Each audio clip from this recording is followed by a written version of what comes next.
Okay, I'll work on sending a couple more out. That's really weird. I've never seen Twitter do that. It only let me put 3 people in a message. So it says, hold on, it says the stream is offline is it on YouTube? on YouTube. Yeah, I see that. It's trying to connect. Ah, Right. oh, there's Aeolus. Hey, Oh, Aeolus. cool. I love when he joins us. Okay. Are we on YouTube yet? Yep. Okay. Yeah, Hey, I don't know what. Okay, good. Cool.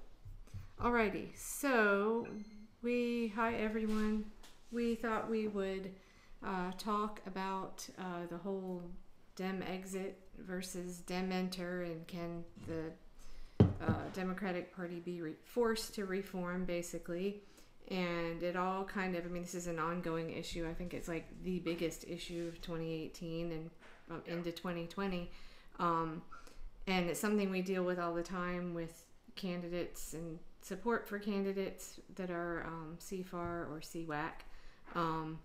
But anyway, Teddy Fikra, I hope I'm pronouncing that right, from Guion Journal wrote a great article. It was over the last weekend. And so my notifications were kind of blowing up with people discussing it, because people have very strong feelings about it. Like, there are some people that are just, hell no, I'm not voting Democrat no matter what. And they're not the right-leaning people. They're just like, no way, I'm never voting Democrat. And then there are just varying degrees of it, wouldn't you say? Like, kind of where people sit on that issue? Yeah, I think it depends on their level of just disdain for the party itself and what it's done to their hopes. I mean, we all had tremendous hopes, particularly for Bernie, and to just see them completely dashed by such a corrupt party, it was heartbreaking for a lot of us. Right. Okay, so did you send one invite to Aeolus? I can. Yeah. So we will just, anybody who'd like to join, you can just send us a message, put something in the YouTube chat, or if you follow one of us on Twitter, just send me a link or send me a message and I'll send it back. But we can't post it publicly because we are inundated by trolls when we do that. So I will send out a couple more. That should be Aeolus. There he is. Hey, Aeolus. Hello. How's it going? It's going well. For once, I've actually got my computer to have sound again. Awesome. That's always it's always a good thing. Yes, very. Like, the angle of the camera's a bit off too. Yeah, we see your keyboard. There you go. Well, unfortunately, I can't put it on my monitor anymore, so this will have to do. Oh, no, that's okay. We can see you. All right, so I'm just going to send this out to a couple more people. Let's see.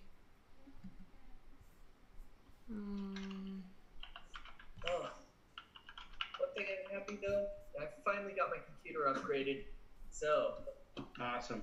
Yes, now I've got a Ryzen 5 and X470 motherboard.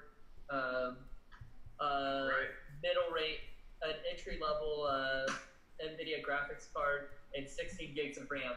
I am living on pretty easy now. I've got a Ryzen 7, an X370, and a 980 Ti. Ooh, nice. Yeah. 980? Yeah. God dang it, man. I'm not going to claim to really know what you're saying. So. You freaking show off. Just showing off. Okay. With the new job, I should be able to get a 1080 Ti.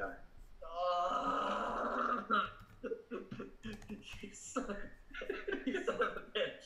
And then I'll water cool it all. You son of a bitch. Look, just because because I'm going to be working full time doesn't mean I want you to be showing off full time. Okay. Sorry, you guys chat a minute. I'm going to be sending the Zoom link out to a few more people that were in this thread. Did you hear what I was saying? Do you ever read the Guion Journal? Guion Journal? Guion Journal. Yeah, I'll put a link in. Yeah, good plan. I'll put a link in YouTube. Okay. And let's see. Oh man, we can add links in YouTube chat now. I remember the old days when that wasn't even possible. Oh, right. That's right. You can if you have a wrench. Oh, okay. I don't even know who has a wrench on my own channel. I haven't. Aeolus doesn't. Ryan just shut up. Hey, Oh, hi Ryan. Okay, well, And there's Snort. how do I give? And we should Snort, give them give them the link. Okay. I don't know if Ryan follows me on Twitter. Oh, you know what? I can send it to him. He's Hang going on. to now. I can send it to him on Facebook. I think. Wait, we might be on Twitter also. Hang on. So don't mind me. I'm just going to be sitting here staring at the screen for a minute. So what? I don't know. You want to share your thoughts on the whole like dem exit dem? Hi, Snork. Hey, Snort. On that whole debate, like kind of. I mean, I could kind of guess. I've talked to you enough where you sit on that issue. It's not. But that's kind of the topic we thought we'd start off with, and then we're gonna. So if you guys want to talk about that, I'm just gonna invite some more people, send the link out a bit. All right. To that, this Zoom problem with sharing stuff and running what you have, I believe the answer is actually to run it on a Threadripper with 3 virtual screens.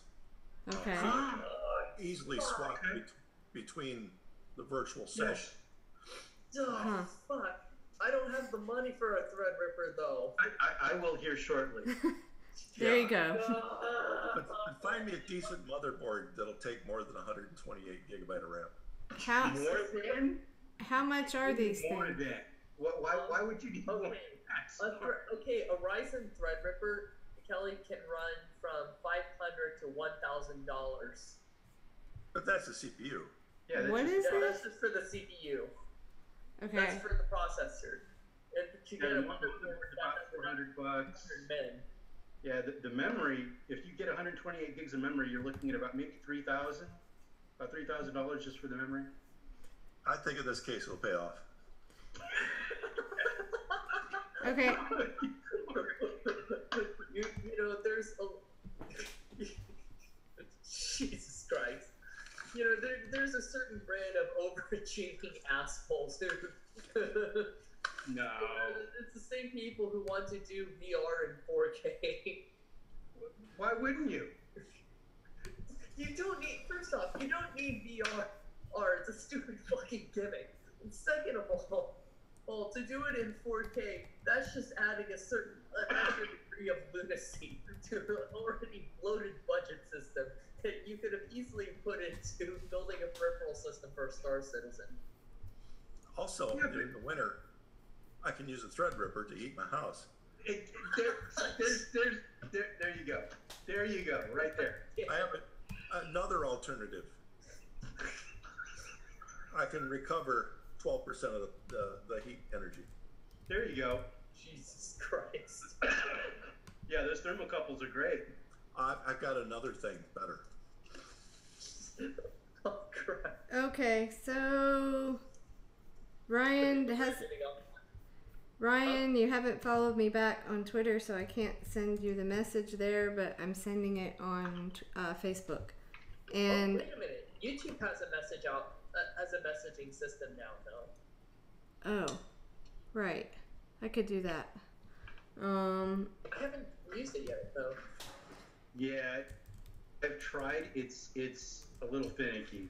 I got some notice from someone on, it said something, watch what happens at 6:56 on our, when we just start. I have no idea. I don't have time to go back and look, so Yeah. I don't know what that's about. I'll look later. Or if that person would like to come on, I don't know, follow me. I'll send you the link. We just can't post it publicly because of trolls. Yeah. So maybe I was saying something about that at that point. Anyway. Yeah. It's too Good bad. news, they always, Oh, What's that? I'm leaving Wells Fargo for a 25% raise. Well, That's not bad. No, not bad at all. not bad at all. Although that raises the question: what the hell are you doing at Wells Fargo to begin with? There's a question.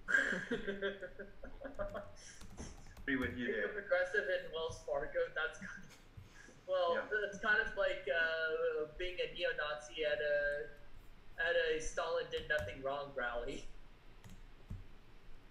Okay, I Ryan, would- I sent you the link That on far, Facebook. Or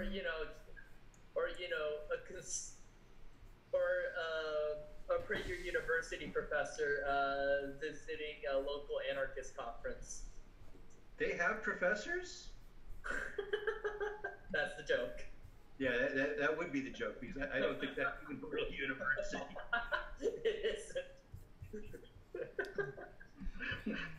There is a But university. they like to think but they want people to think they're a real university. So They do, but fine. it isn't.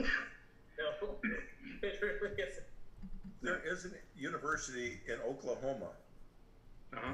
That, the professors have the job of writing stories against climate change. Oh, fuck. No kidding. Jeez. I don't think in Oklahoma. Well, maybe in OSU, but I don't remember that specifically. That's ridiculous. It says a lot though that we're at this point in history where we're not entirely sure which part of it is actually reality. Well, I mean, if you're going to write papers that attempt to disprove climate change, you might as well write papers that disprove a globe Earth. I mean, if you're going to go that far. I mean, Gee, don't. that's just crazy. That's Oklahoma for you. I'm looking up. We're the state that finally passed legalized weed, and then we said you can't smoke it. That's our legislation's priorities. Yeah. So, in the grand scheme of things, is it all that surprising? Not really. Not you take into account just how screwed up our system is. It's really not that surprising. Get me out of here. Yeah. When is Elon's mission to Mars leaving again? I don't know. Probably when he crushes the union building in his offices for the 40th fucking time. Really? Yeah, Elon Musk. You could say, well, it might be said that he does a lot of great things for humanity. One thing you can't say that he's been good for is workers. He pays them well, but overworks them to death. And once people start complaining about it, well, they're usually given a very swift description out the door. Oh, that's too bad. I've heard little rumors about that, but I haven't really looked that much into it. Also, he seems to think he's a socialist for some reason. So there's also that part. If you're doing that, you were pretty far removed from being a socialist. Yeah, I keep, which is why we laugh at him. Yeah, that's pretty ridiculous. Where did Snort go? Wait, I think he's just hiding himself. Oh, okay. I think he's. Oh, Yeah, there you are. I'm just finishing eating when you Oh. pass on. No problem. Yeah, Totally understand. okay. So back to the topic. Right. We're dealing with an issue where we've got a rather progressive candidate who has finally, moved on to the next stage. It looks like she's going to be running against a Republican. But the crazy thing is, her opponent is going to be running as an independent. Against that Independence Party's wishes. Yes, it's just absolutely absurd. But here's the flip side of this. We have a Democratic Party that continually tries to tell us that they are really with us and with the working class and behind, the people, but at the same time they are hanging on to those super delegates with a kung fu grip, man. They are not letting those go. Wait, wasn't it, who was the California congressman that said something about that? It was a Putin plot to try to get rid of the super delegates?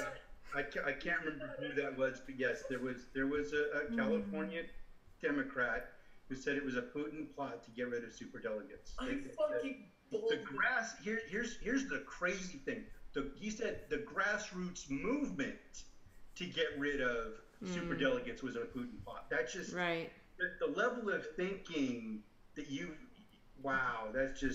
that's crazy. I fucking laughed so hard. That's the mental gymnastics. I laughed so hard when I saw that the first time. I couldn't believe what I was reading. That sounds like something straight out of an Onion article. It is. That's exactly what it reads. It sounds like something the Onion would have written. That's exactly right. They probably did, and then they were like, "Wait, somebody actually said that for real?" Yeah, they were probably in the middle of writing that, and then we're like, "Wait a minute, hold on a second." Like, how do you even make this shit up? Yep. You can't even make this shit up anymore. Crazy. So the Democratic Party is pretty much remaining the corporate stranglehold that we've come to really appreciate them for. And at the same time, they're trying to tell us that they are supporting candidates like Alexandria Ocasio-Cortez, which we know is complete and utter bullshit. So the question is, what do we do about it? Do we continue to support candidates like Cortez, or do we decide that we need to just drop the Democratic Party like the sack of shit that they are? That's okay. First is, yes, continue supporting Cortez, because she's actually one of our few trump cards in the party that we've got right now. And having somebody that we can have to at least ameliorate and shut down their and slow down their efforts in terms of responding to us, I think has a useful purpose. And it doesn't seem like something that Ocasio, at this moment in time, would be averse to actually serving as. Okay. That I participate in the local Democratic Party here. Right. I feel that, if you can't be perfect, find the best you can. Well, go ahead. And we have a candidate coming soon, presidential candidate, that I feel would be a good one. His name is Andrew Yang. Of course, I don't know everything about the guy yet. But once I read about his things and he's coming here in August, I said, okay, so far of the field of candidates that are, actively talking about running for president, so far this is the first guy that I feel like I could actually knock a door for, and not be embarrassed. So that's always a good thing. Wait a minute. He's the founder of Venture for America. Is that correct? The same guy? That's not bad. No, that's interesting. That is very interesting. Okay. Okay. So as I read more things about him, I said, okay, he's coming to town. He wants to talk about robots, and I said, I know robots. They're my fault. Well, some of them are the nice ones. Right. But well, maybe some of the nice ones. But I said, I'd like to talk about how I used robots to help keep jobs in the United States, help make people safer, so that I put them in jobs that didn't hurt people as much.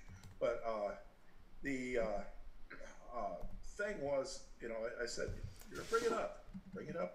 use real facts, ones that can't be shot down like a straw man. So, I'm looking forward to talking to the guy. The moment I see another runaround being played, I'm out of the Democratic Party.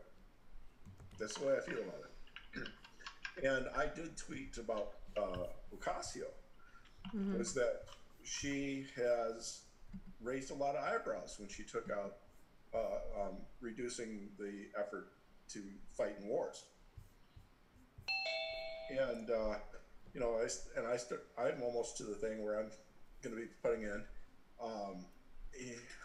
if I see somebody that I really, really am impressed with, I'll donate money. I will not donate to the general party fund. So we have a newcomer that was in the thread about Teddy's article about Ocasio-Cortez. So obviously, yeah, you don't have to be on video. You can, anyone we're sending the links out. That if you're new, you can just come on and talk without video. So right, yeah. So hi, want to introduce yourself? Oh, if you haven't used Zoom before, it usually it's muted when you first sign in. So down in the bottom left, you'll see the little mic icon there. I don't see her being muted. No, I don't either. Huh, that's true. Okay. Check mic problems on the other end. Okay, might be. All right, so I don't know. I think I'll add to this. I think we deal with this all the time with CFAR and CWAC candidates. My personal opinion, and I try to leave that out of it as much as possible when we're doing that stuff, the interviews and stuff with those candidates. But my personal opinion is that, I kind of feel like if you're running as a Dem and you're a true grassroots, progressive, like Ocasio, like Tim Canova, like, a whole bunch of great people, Brian Witt, Lisa McCormick, all of these wonderful candidates. If you're running as a Dem, the way I see it and the way it keeps playing out is that if you, they're going to ignore you, the party will ignore you, and the media will ignore you until such time you become enough of a threat, and then you're going to get smeared, and then you might even get cheated, like literally cheated, like in Tim Canova's case. And we have I can always forget his name, Steny Hoyer, the audio that came out leaked about that for Levi guy. Yes. So I think we keep seeing that over and over again, and I'm certainly not surprised, and that's what I expect to happen. However, even though I much rather see the candidates run as independent and do what Tim Canova did, I'm not going to hold it against a candidate if they are really, truly, intending to represent the people, intending to do the right thing, and they believe that they're going to be treated fairly. I mean, I just think it doesn't do any good to bash the candidate themselves.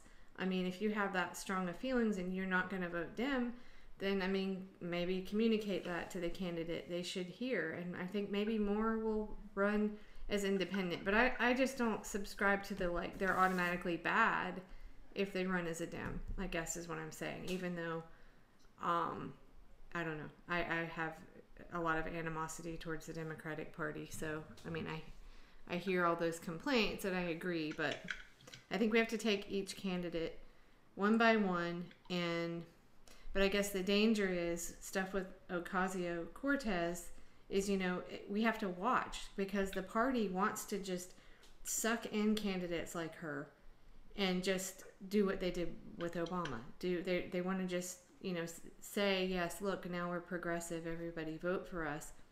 And so what we're going to have to do is stay on top of those candidates. Do they stick to what they said they were going to do? And are they all of a sudden, backed by big money? Part of the idea with the contracts that we volunteer for CWAC and CFAR is that it's kind of an accountability thing. They're signing, this as a promise to voters, and it's kind of a notice like we're watching and we're going to continue to follow what you actually do. So I don't know. That's where I am on it. But anybody? Um, let's see. I'm sorry. I feel bad if you can't. Let me check my messages. If anybody, the person going by Jen. I feel bad if you're not able to get in for some reason. I don't know what might be. Oh, okay. Oh, okay. Did you want to talk on video or just the audio? Oh, okay. Don't want to talk. Gotcha. Okay. That's fine too. Yeah. All right. Oh, yeah, Brian, I sent it to him too. So I'm just going to continue to send out a couple more. There was this topic is so big, and so people are so passionate about it one way or the other, that Teddy's article, I guess, really kind of got people either pissed off or agreeing or whatever. So Well, I think hey, Aeolus, did you say you can't move your... I mean, it's fine. It doesn't matter. We just see, like, your neck. I mean, there you I go. can kind of move it. Okay, that's fine. Don't worry. that's better. There you go. But I just feel like,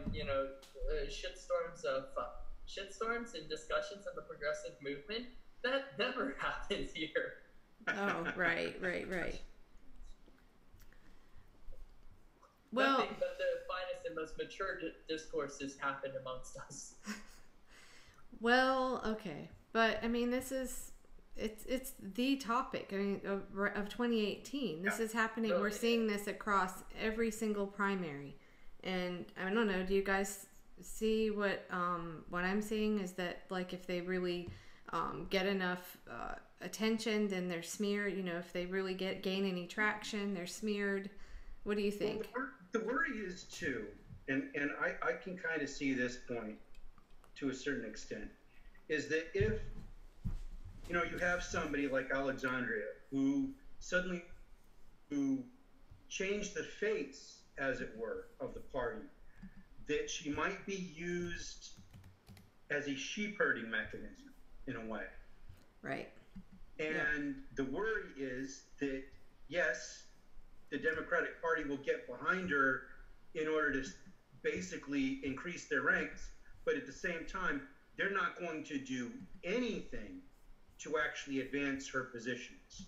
And that's the real worry. So I can understand that I think I think that's legitimate. No, it is. And in fact, they are already kind of attempting to do that. So, I mean, there is that part as well. So that's where, I mean, it comes in that, yeah, we're just not snowed by that anymore. I mean, right. We're just not going to fall for that, I think. Well, I don't know. I guess some people still are. So that's what they're hoping for. We still love you guys. Don't take it the wrong way. The thing is, though, with Acacia, which I think is really kind of important, is that you can tell by the way that she ran her campaign that she was not your average candidate. She's not your average person. I think she fully understood too, and she realized basically the struggle that she was up against. And I don't think she's going to really allow them to use her as a mouthpiece the way that they're hoping to. At least that's my impression. She seems to be really savvy and really smart, and I have a distinct impression of her that she's going to be smart enough to sidestep all of that. We'll have to wait and see how it plays out, but she seems really on the ball. Well, yeah, I think that's part of the problem, though, is that this can't be on each individual. I mean, it is, but if it's on each individual candidate, we're expecting so much out of this, like, one candidate to be the one that says no to all the corporate money, and so I think if there was a lot of pressure. Yeah, if there was a banding together of all of these candidates, let's say, excuse me for promoting our thing, but we've worked hard on it. So CFAR and CWAC, those candidates, and the reason that I'm working with this is because, with both of those contracts, we're not funded by anyone. We're broke. This is not funded by any party. It's just literally, candidate to voter promises. So I think if we were to take all those, I should have mentioned Bill Sombrello too. If we were to take all those wonderful candidates and have them all sort of band together, saying and standing up to the moneyed interest, then it might be successful. But to just expect one lone candidate to do it, I don't know. I mean, it's a lot. I do think that would be lunacy. Yeah. Because that's not a position you want any candidate that I have to shoulder to begin with. Much less someone as young as Ocasio is. And that's not to say that she's incapable of doing it. That's not the concern. It's not anything personal. It's the fact that when you're that young and entering into politics that young, I mean, there's a benefit to bringing in new ideas, being able to bring in new ideas that the older generation would be otherwise recalcitrant to.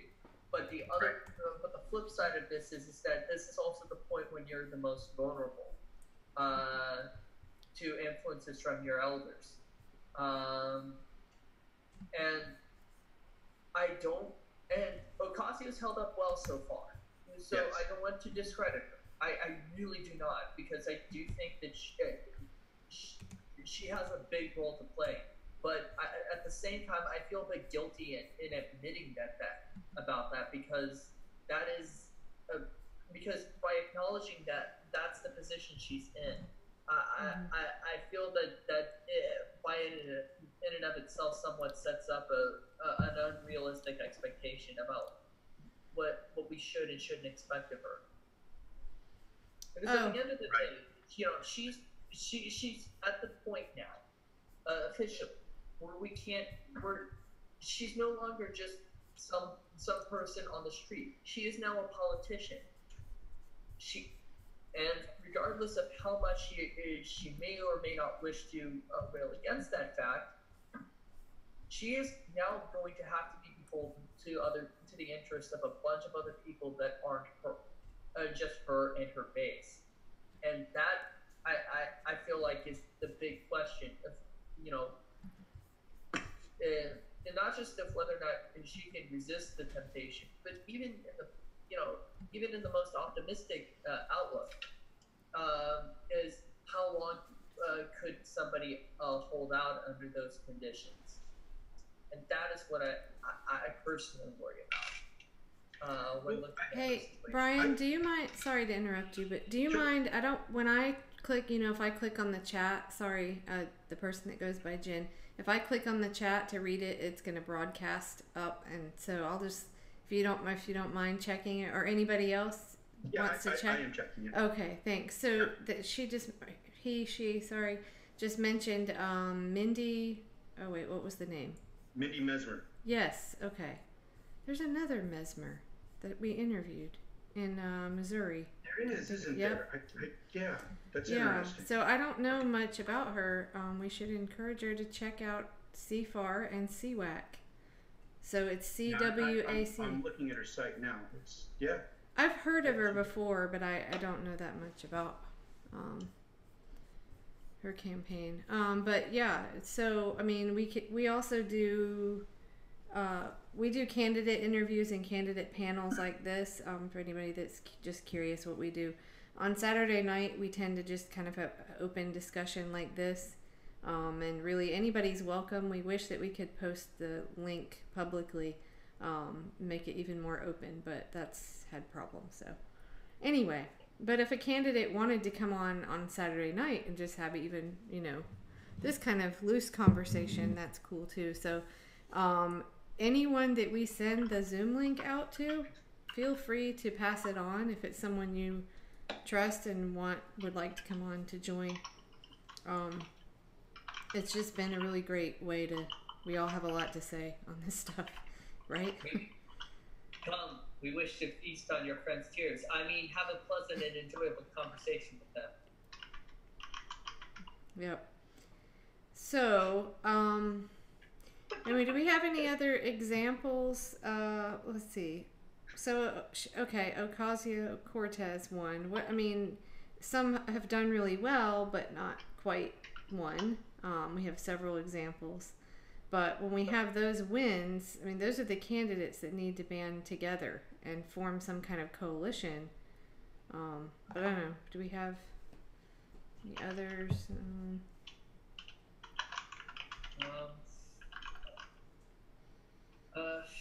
Well, I mean, we probably do, but that would also involve going way, way back.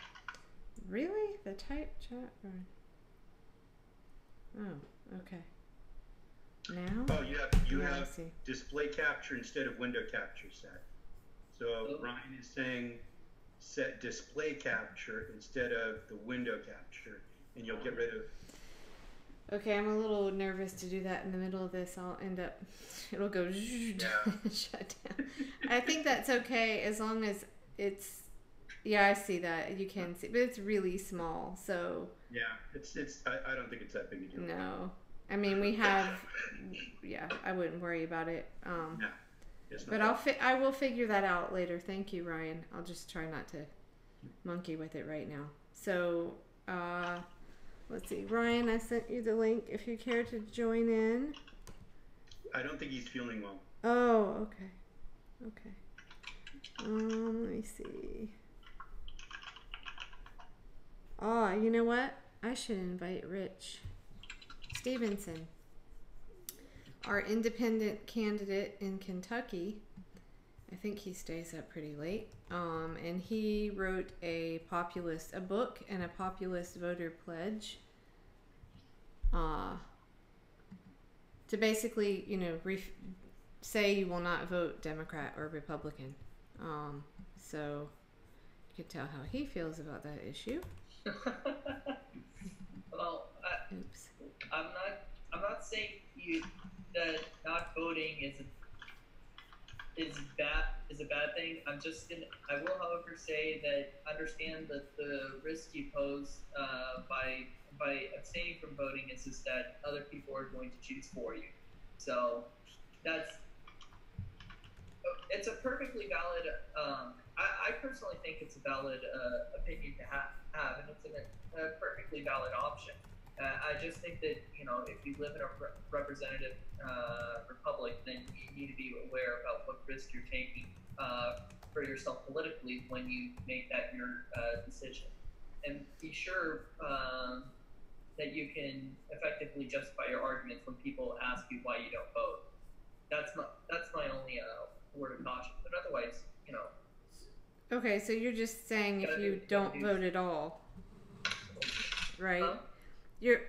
Okay, so is that right? I'm not saying don't. Oh, hi, Ryan's Ryan. coming in. Oh, good. You don't vote at all. Oh, Uh-oh. Ryan. he knows. I know he knows to mute the YouTube stream. That always happens. Okay. So I'm glad you came on for this part because I wanted to ask you, do you know about something called MiVote? M-I-V-O-T-E? Hang on, I think they recently changed their Twitter handle, so let me double check it. I know it's in Australia. Yeah, okay, they changed. It's at M-I-V-O-T-E. And have you heard of that? No. Okay, check it out because it is basically a voting system, like issue by issue where you would vote and it completely cuts out all parties. Like, it's really interesting. Adam Jacoby is the founder of this. So MiVote. Yep. Or My Vote. My vote, yeah, I guess. myvote.org. Gov.org. Yep. myvote.org.au. Yep. Yeah. So it's it's Australian because it's got the AU at the end. Mm-hmm. Right. So that would be one way around all this nonsense, wouldn't it? Yeah. Okay, quickly.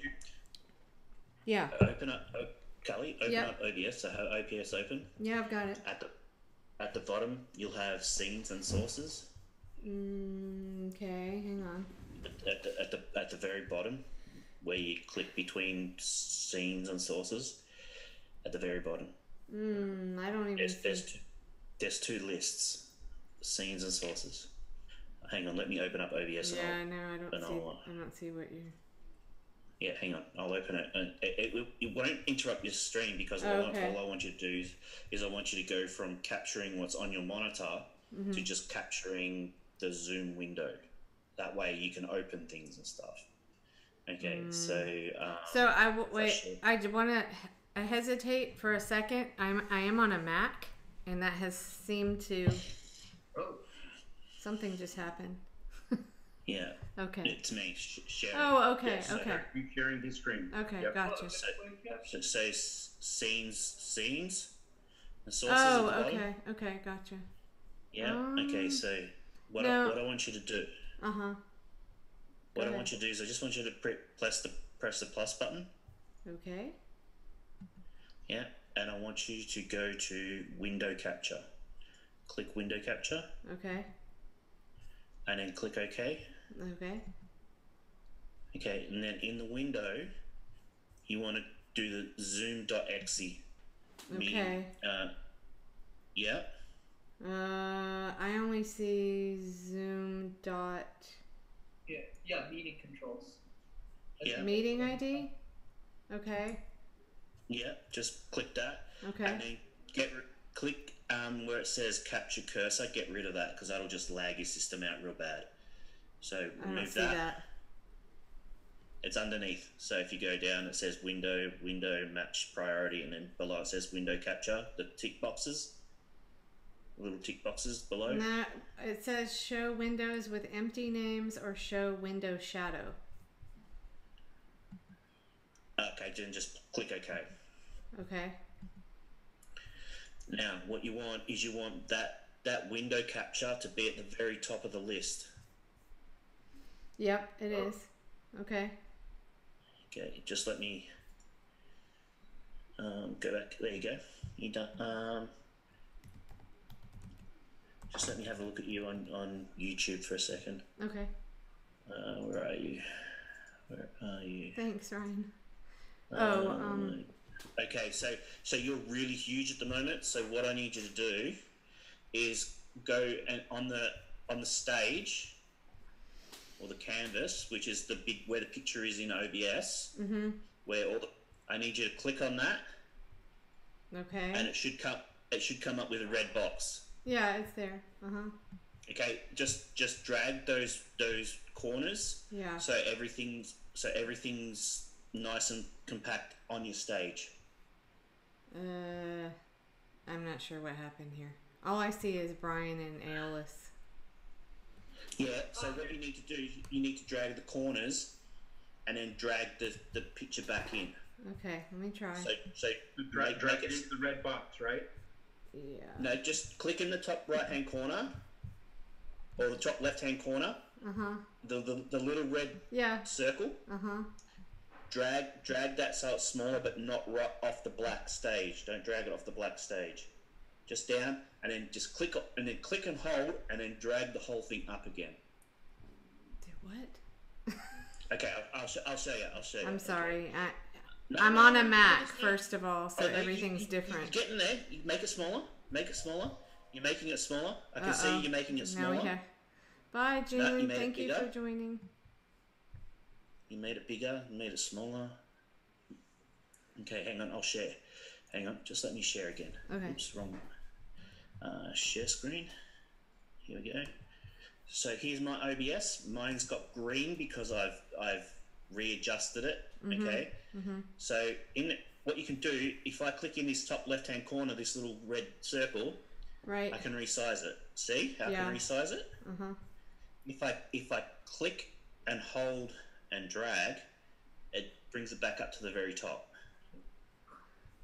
Okay, I'll try. So, I'm telling you, I don't really know how to do that. I set it up and I leave it, so it might not have been good. I monkeyed with it because I don't know how to change things on here very well. It's just set up and we keep it the same. So Let me see what I can do. This is so you can access everything else and it doesn't display on your monitor. Right. On OBS. So if you go into the top left hand corner again, and click on the little red circle, right, and drag it down diagonally. Okay. You will see it resizing your scene. Did it resize your scene? I guess so. Hang on, just let me let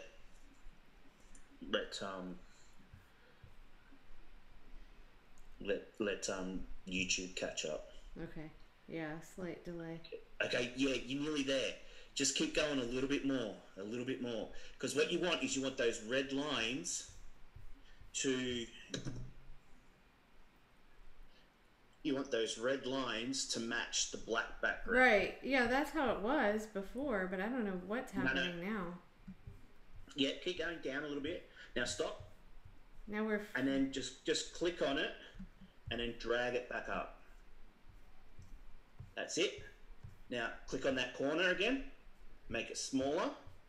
I'm going to have to get help. Sorry, Ryan. No, you're doing it. No, you're doing it right. You're nearly there. I don't know what you're telling me to do. I'm sorry. I really don't. I didn't... See the little red circles in the corner? Yeah, I got it. In the top left-hand corner. Click and hold that. Just click and hold it. Yeah, I am. And then drag it diagonally right. Diagonally right. Okay. Yeah, diagonally right. Down. Okay. Yeah, and it should make the zoom smaller. So it should make each person's picture smaller. I don't think so. There you go. Stop. Hi, Rich. Hey, Rich. And then click and hold. Click and hold the box. Click and hold the box, and then bring it back into position again, that it was before. Okay. So, click. But now I don't on the see... red box. Yeah, the red box should be there. You should still be able to see the red line. Shit. This isn't that good to do live. I'm sorry. I don't know what I'm doing. You almost got it.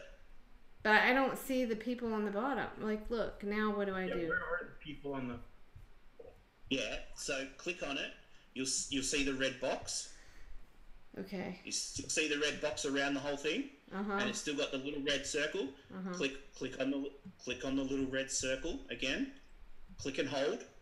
You got to click it and hold it, and then drag diagonally to the right. Wait, why do I keep going that way?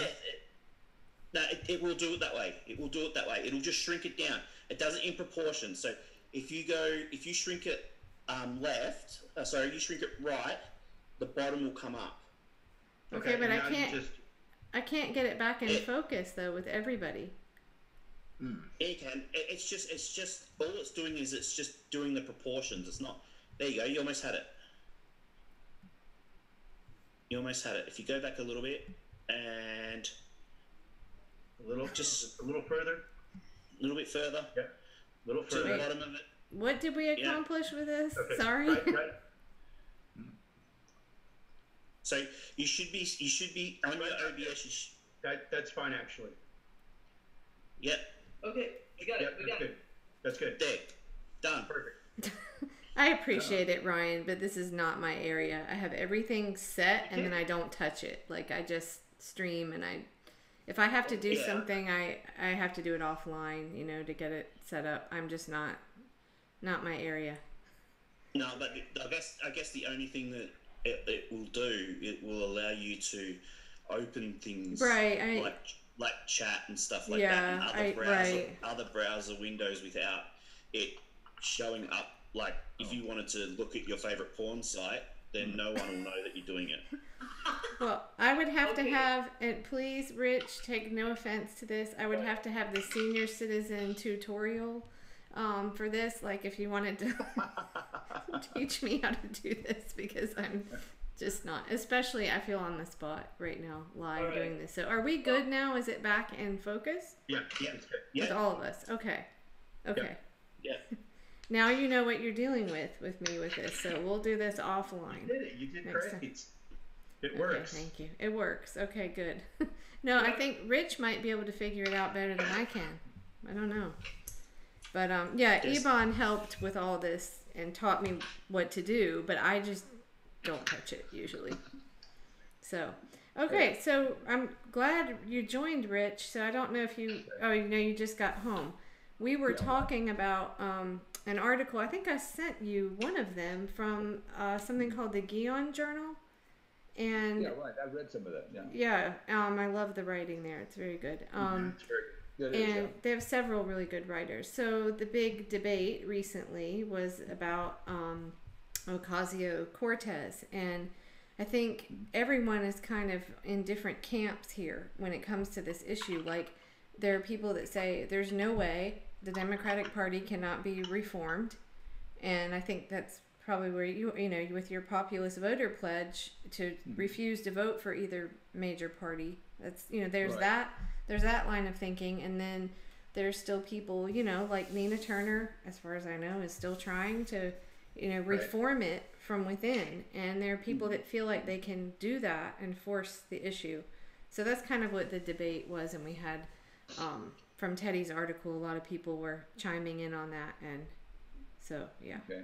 Well, I think it's possible for that to happen if, like Bernie Sanders, you raise money, like $27 a pledge, if you have people raise money. But if you have people who are taking part in money and are taking that, then there's just too much influence. It's, you're marked by the money, and you're not going to get beyond that, because the money controls everything that's going on. And they say, well, if you want to be on the ballot next time, then you have to do this or this or this. And then you think, well, if I'm not here, I can't really do anything, so I just go along with it. And all of a sudden you're black and you're not doing what you originally intended to do.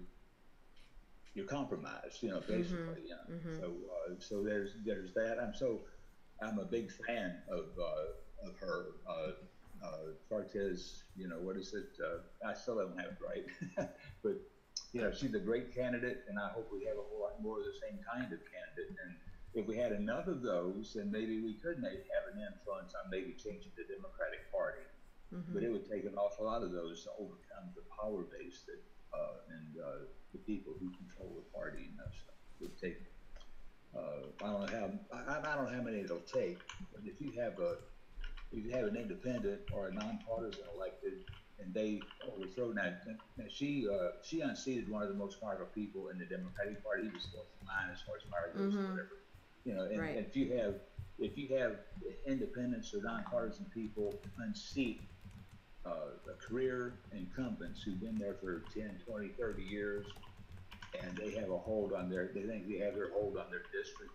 Those people are unseated by an independent.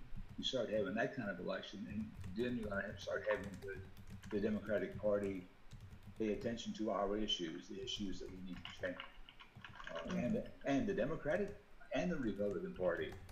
Jesse Ventura, when he ran for mayor of this small town, they called him every name in the book, the Democrats and the Republicans. But he won the election with 75% of the vote. And I mean, he had a solid 75% of the vote in that town to become mayor. And the issue was, well, one of the issues was that the people in council had a friend who had a contract business. So they passed an ordinance to have sidewalks laid down all over the town. And 100% of the people did not want any sidewalks built, because they thought it would mess up the beauty of the town and et cetera. This wasn't a good idea. It was just to make somebody some money. And so Jesse and his wife were very involved in getting a petition against the sidewalks, and they had 100% of the people signing the petitions. And Jesse said, and town council said, well, we're not paying attention. They just tore the petition up and said, hey, go away. And Jesse said, well, I'm gonna run for mayor. I'm gonna win the election. And they said, ha, idiot, you'll never be able to do that. He got 75% of the vote. All of a sudden, the Democrats and Republicans were all over him to try to get him to become a Republican or a Democrat and join their party, because he had a power base with the vote. So as an independent, he was just just one of the townspeople, and he ran and he won. So you start having the townspeople run and win, or from the community win elections. then you're going to have influence on the political process and on public policy that changes what we have, that changes the establishment. And that is the most effective way to make them listen. Right. Ross Perot ran in 92 and got 22% of the vote. And all of a sudden they were all abuzz because, hey, he got 20% of the vote. And that was probably the last person who did that was maybe Teddy Roosevelt back in 1910 or 1920, whatever. So Ross Perot really shook up the establishment. Sorry, our volume's a little bit low. I'm sorry, I'm a little distracted here. I want to make sure we've had to sort of adjust that, and so I just want to make sure I'm getting this right here. So I think that's on Mike Aux, the bottom one. Is that right? Ryan, are you still here? Let's see. Oh, there we go. Okay, I got it. Let's see. I'm gonna turn this up a bit on everybody else and not on mine, and see if that helps. Because I did notice that the last time. What's happening? What's bad? The audio for everybody else is a little low, so what Kelly needs to do is actually turn hers down a little, and that will boost ours. Yep. Okay. No, there's so much available. Okay. Oh, hi, Bree. Hi, Bree. So everyone, Bree is a writer for Guion Journal, if you're not familiar. Oh, okay. So, yeah, thank you for joining us. Hey, guys. Hi. So you've had some great articles too lately. Would you want to chime in on the whole, this debate about whether or not, it can be reformed, Democratic Party can be reformed, or, are they just trying to fool us? What's your, I've read some of your articles, but do you want to weigh in here on that? Yeah, sure. Well, I would kind of start with saying that I feel like a lot of people want everybody to just come up with the solution. And I don't think that that's the answer. I think that the solutions are many, and we all have to figure out which one of those solutions is going to be actionable in our own reality.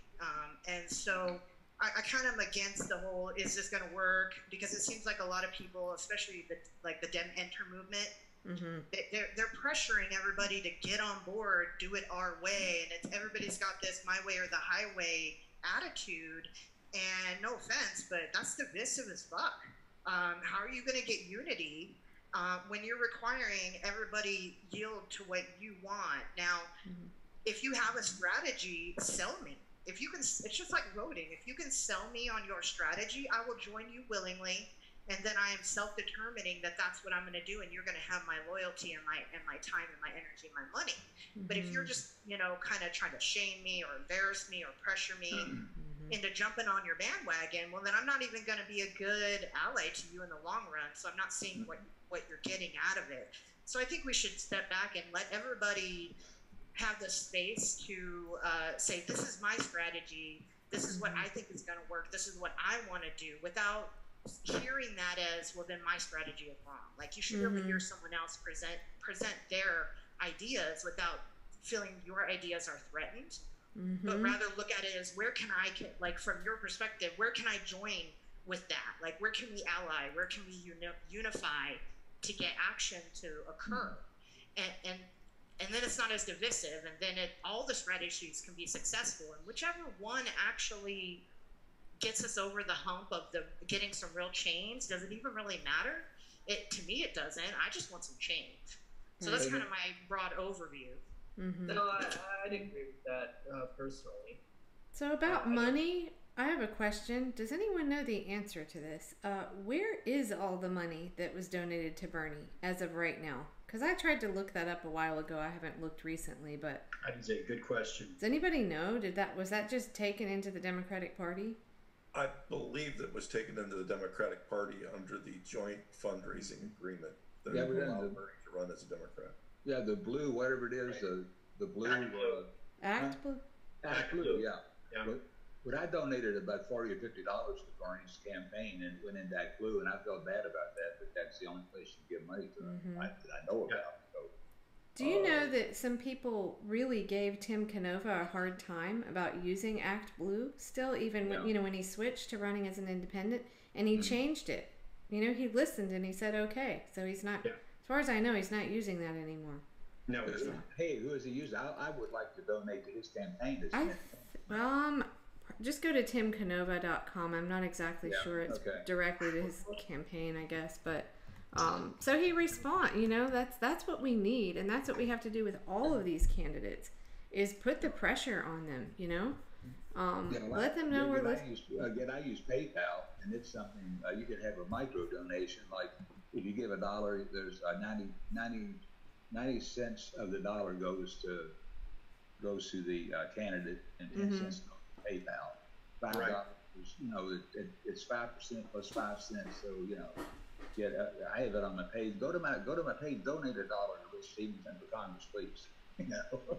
On PayPal. So I use the money. I just pulled it up, and it just looks like it says sponsored by Tim Canova for Congress. So it's the Action Network. He uses it's basically a crowdfunding type of. Oh right, yes, thank you. It's called the Action Network. I see that at the top. Thank you, Brian. Oh, so it's a crowdfunding mechanism, Right. That seems pretty good. I don't know. They're not bad.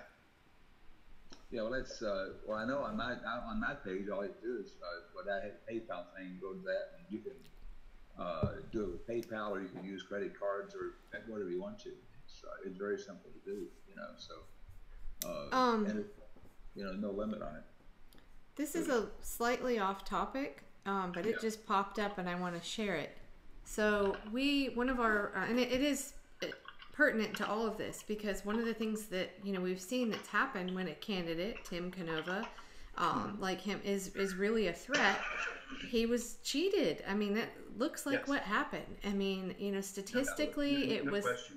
And they threw away the ballots. Anyway, one of our roundtable discussions we had an election integrity thing, which was fantastic. All the people involved are so great and doing so much work. And one of them is Ray Lutz, if anybody knows, Citizens God, that's Oversight. such an unfortunate name. Oh, or Lutz? Am I pronouncing it right? Anyway, so I want to read this though. It's a Facebook post here that he put. So I know this candidate, Raji Rob, had sort of noticed some irregularities, I guess, in his race. So he said, this was 2 hours ago, I just received this information from Raji Rob, 30-something candidate. Hi, Ray. This is the latest update on the District 30 recount that I initiated and paid for. Yesterday, the federal election recount was stopped as I personally witnessed obstruction of justice by Congressman Brad Sherman, caught red-handed on a speakerphone, pressuring top election official by interfering and trying to influence the outcome of election recount, telling the official to stop my investigative challenges in the recount. And let's see, upon witnessing that, I immediately announced the recount to be stopped as the form was tainted by Congressman Brad Sherman's abuse of authority. This is for your info and for nationwide broadcast. So one of the things that we want to do with candidates with a contract is to attach an election integrity pledge, basically. And John Brakey's idea is that you would then have all these activists, instead of this scattered, disjointed, effort across the country, you would have all those election integrity experts kind of on the same page, and it would also include lawyers that are like donating their time to jump in when when something like this happens. It doesn't just become this one candidate has to fight it on their own. We have a team of people that are going to say, hey, what's going on? We're going to come look and see what's going on with it. So anyway, I think that's one way to, or the only way really. How else do we stop this? We know it's happening.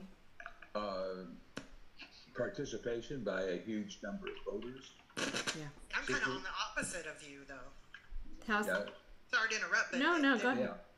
The argument really here is, what is our strategy? I mean, are we going to continue to go and vote in systems that are repeatedly and even more every day being shown to us that no matter how much we vote, they're rigging the process from top to bottom, inside and out. How are you ever going to get anywhere by playing by the rules of your oppressors? So there's some people, and I'm not saying this, again, not the only strategy, but I really get, and I come from a position of, I'm not voting anymore. I'm done. I can't consent. Because that's what a vote is. You know, we need to sit back and remember legally what a vote is. I'm consenting to your governorship, that I'm going to give you my authority to rule on my behalf. And so, you know, we can't just think of a vote as just throwing a vote for somebody. No, that's your consent.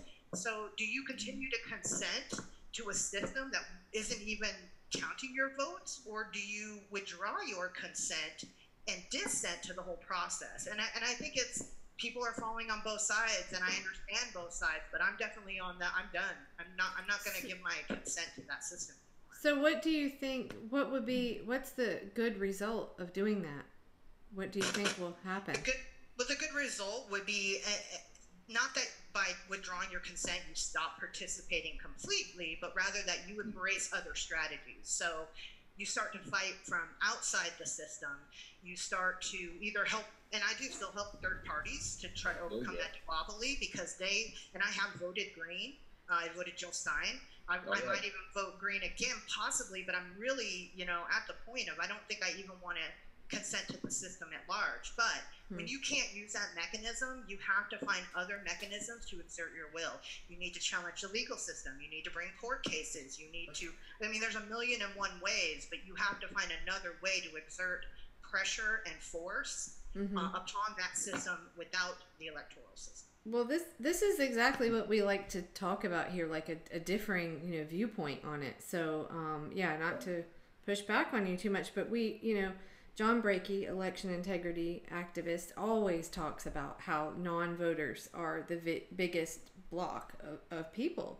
And so, I mean, I personally don't want to see more of that. I want to see all those people, you know, it'd be great if it was mandatory, but so you mentioned legally. So if there are cases where there's funny business with it, then you have lawyers come in and then you fight that in the courts. But I would be worried that just stepping out, of course, I mean, there are other things we can do, but I think, I don't know, that's just where I am, but I'm, you know, hadn't really thought about what you're saying. But I think the election integrity experts, you know, they want more participation, and we fight in the courts or however to rectify that.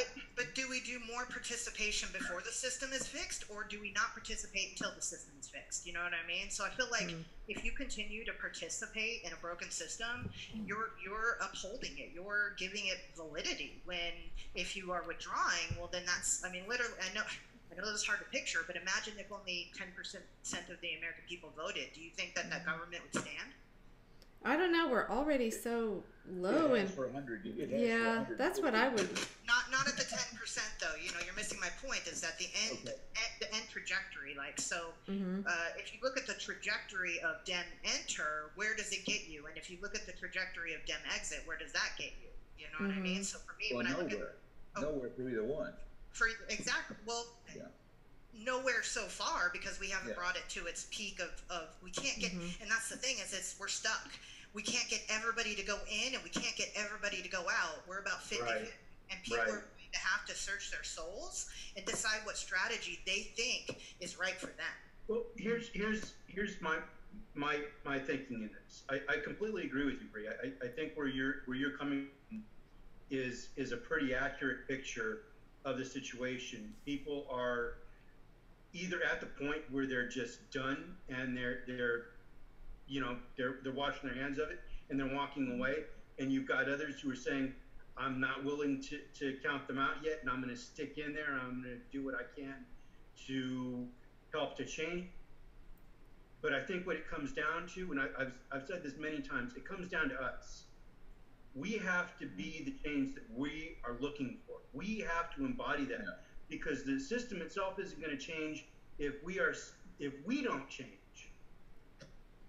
So I'd like to see more people vote, but do what Rich has, his voter pledge is if you get more people in, and the Democrats, as all we've seen, is they're just going to continue to dig in their heels and not change anything. And you have that increased number of people come in and vote independent or green.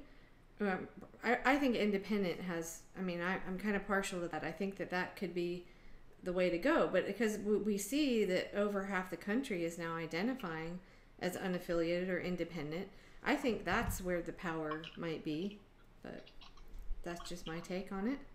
Well, could I say something about demographics? Absolutely. Absolutely. That 66% of the people do not vote, whether they're registered or unregistered. Right. According to Common Cause, there are 100 million unregistered voters, age-eligible people in this country who do not register to vote and do not vote. Amongst the registered voters, who are 115 million people, in most elections, about half of those do not vote.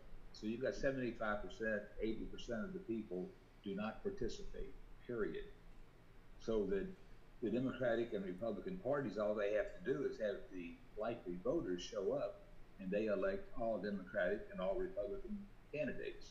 So they have filled up the entire system, all public offices for the last 100 years.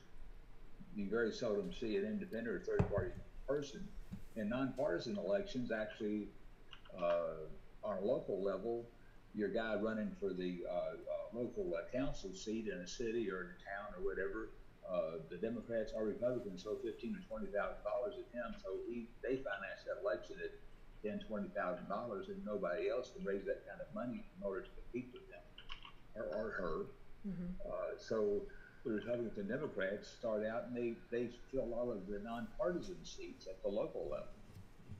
There's hardly any such thing as really a nonpartisan election that's not controlled by Democrats or Republicans. So what we have is what Ralph Nader called, we have a political dictatorship in this country. That's what Ralph Nader thought about it, and I agree with him. That they control everything that moves politically, and they it just it's very frustrating because the thing is that people. I've been talking to people for 20 or 30 years, and about 8 out of 10 people I talk to say, I don't support the Democrats or Republicans, but what the hell are we going to do? What can I do? So I'm just not going to vote. And it sounds like Bree said, well, if you can't move them, don't vote, So, and the thing is, we need a structure, something that people can do. Now, that populist voter pledge that I made up in that little booklet, The Overdue Voter Revolution, that's a nice thing, and it talks about a lot of good things, but yes, it does. 31 in there, I have a bunch of things about the Independent Voters Alliance, and this is a software I've been developing for 20 or 30 years, and it's so that you can have web pages in every precinct in the country, and you train people to circulate petitions, and you have a place where somebody can find support. I mean, it invites Green and all the minor parties and all the independents to come together and circulate a petition to put candidates on the ballot. And if you have an IVA in every precinct in the county, it's like in Jefferson County, I'm trying to run for Congress in District 3, Kentucky, and all I need is 2 signatures and $1 from each precinct in the county, and that puts me on the ballot for Congress. I have some nice web pages that has all the issues that most of the people probably listening here are interested in. What Medicare for all or a single payer system is very sorely needed in this country, and you need to have take money out of politics. You need to quit representing Wall Street and start representing Main Street. The smaller person. So, but we need to have participation. And we need to have a structure that people can go to and participate. Can we kill capitalism too? Huh? Can we kill capitalism too? There's an idea. Well, I mean, maybe that isn't really the problem. Is that we don't have participation. If everybody in this country voted to put people in office, then our interest, and that would be a majority of the people in this country, their interest would be represented and sure, and you're right, capitalism was going to dwindle away. It would, it wouldn't survive that. We would have democratic socialism like we have in Europe and in Canada, and we actually have a small smidgen of it in our country. Or at least they talk about the falling through the cracks legislation, which the Republicans are trying to destroy, and Democrats say they're trying to keep in place. But they both represent Wall Street. Wall Street is a capitalist system that doesn't. They want all the money up at the top, So it doesn't leave anything for the people, So I'm curious, Bree. You said doing all different things, alternate things. What kind of do you mean? Just other, I don't know, protests, activism. What are your ideas of being outside the system? I mean, kind of what popped in my head was like, if someone decides to go live off the grid, which I mean, more power to them. That's really cool, but the rest of the world keeps on going, and so unless if you have enough people go off the grid, I don't know. What are your ideas of like what would be in its place, I guess, of participating? Well, everybody chooses, everybody has to choose kind of what works for their own lives. And that's why I kept it really kind of open and not necessarily listing things. But I will list things because you asked me to. You can, one, focus your energy on movements. You need to find local, and this has to be local. It has to be something you can physically show up at. It doesn't even necessarily have to be a protest orientated. It can be literally going in to lobby your government. It can be whatever group is a local group of your neighbors, your community members. You've got to start building lower level like that if you're not going to be participating in the greater politics, in my opinion, because everything you do has to be based in action. So it can't be just sitting on the computer and twittering and stuff like that. Not that sharing, like people sharing my work is like invaluable. Like I can write all I want, but if nobody shares it, nobody's going to hear what I had to say and feel like they're not alone. But so everybody has to choose. You go to your local groups, you find third parties if you want to participate outside the duopoly but still participate in politics. Go third party, go Greens, go DSA, go find people and put your body into an action that will affect a ripple out, whether you see it or not. So to me, it's about taking action and not being like, I think a lot of people hear me say I'm done voting and they think that I'm just throwing my hands up in the air. Right. I literally am writing articles which are suggesting we overthrow the government, because we have the natural right to do so. So I'm trying to put something into action, which for me is writing. And then I also have my own, I do a lot of legal research about how to challenge the law, the fundamental natural law versus civil law. So I try to educate people on that, and I am publishing books on that. And so that's something I do personally. But again, it's like everybody has to have an individual assessment of their own selves, their own lives, their own reality, and their own community, and go, what can I do? What's real? What can I make real? And that's where you start. And I think once you do that, before you know it, you're making all sorts of stuff real. Yeah, I have noticed that the Keon Journal tends to ruffle a few feathers. It usually gets some reaction, the article, which is good. Yeah, it's definitely good. So anybody that might be listening, please go check it out. You and Teddy, and I don't know all the other people's names, but they tend to be, it's really challenging this system, I would say, is the overall sort of, do you think that's accurate, Bree? Absolutely. I think I'm probably the most extreme in that group, though I haven't even fully unleashed my own.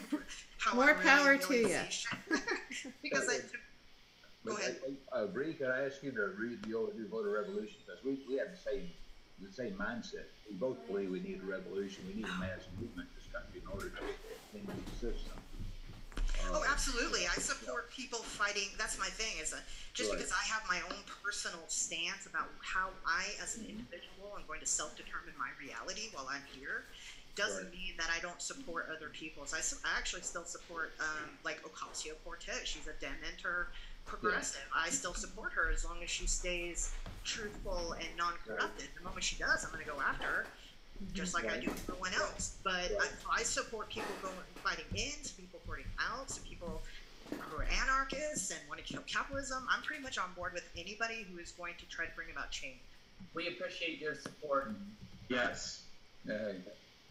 Yeah, Aeolus, do you want to chime in here? What do you think about Well, all that? because I'm the anarchist. Yeah, exactly. Yes. That's right. That's you.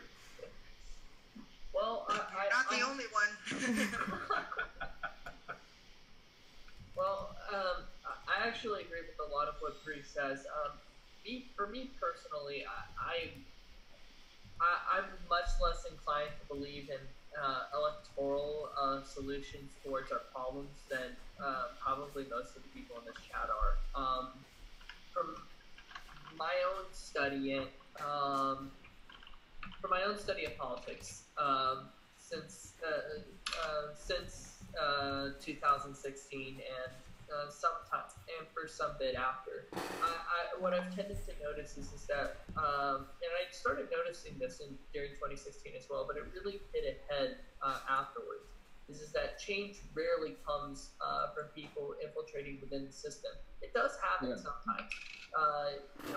You do get people like FDR, but the problem with people like FDR is you also get that either A, mostly help white people, or B, you actively disenfranchise people of color, a la Japanese American internment. So. Yeah, well, FDR was very heavily influenced by the Communist Party, Socialist Party, and by the labor movement. What he did during the 30s was, as a large result of his being a pressure from those three groups. That's why he did what he did, and back during the 30s, I mean, the country was in very bad shape, and Franklin Roosevelt listened to those people, and that's how the New Deal came about, and how the 40-hour work week, Social Security, etc. All this stuff came about because of the pressure from the working classes, communist, socialist, labor people. And when FDR died in 1944. Then the conservatives and Wall Street and all the others said, well, he's dead now. We can start working against that. We can overturn all that stuff that he did. Right. They've been doing that for 60 years. So. And I think that's the part that people don't understand about the importance of what FDR did or didn't do. Is that the fact of the matter is that FDR didn't do it alone. And more importantly, he didn't do this. He didn't just simply do this out of the goodness of his heart. He had to be pressured into that position. If the labor movement and if the socialist and labor movements of that era were not as strong as they were at that time, FDR probably would have gone the same route as Obama did. It just has some middling reforms that would have done nothing to solve the actual economic conditions that the country found itself in, but would just make people feel good enough about it that most people would ignore it until some fascist like Trump actually got power. Mm-hmm. And FDR did fix it for 20, 30, 40 years, until the what is it? Okay, what's the separating the banks? Glass-Steagall. Glass-Steagall. I mean, that was enacted in 32 or 33, and then it was finally overturned in 1999, and 10 years later we had the downturn in 2008.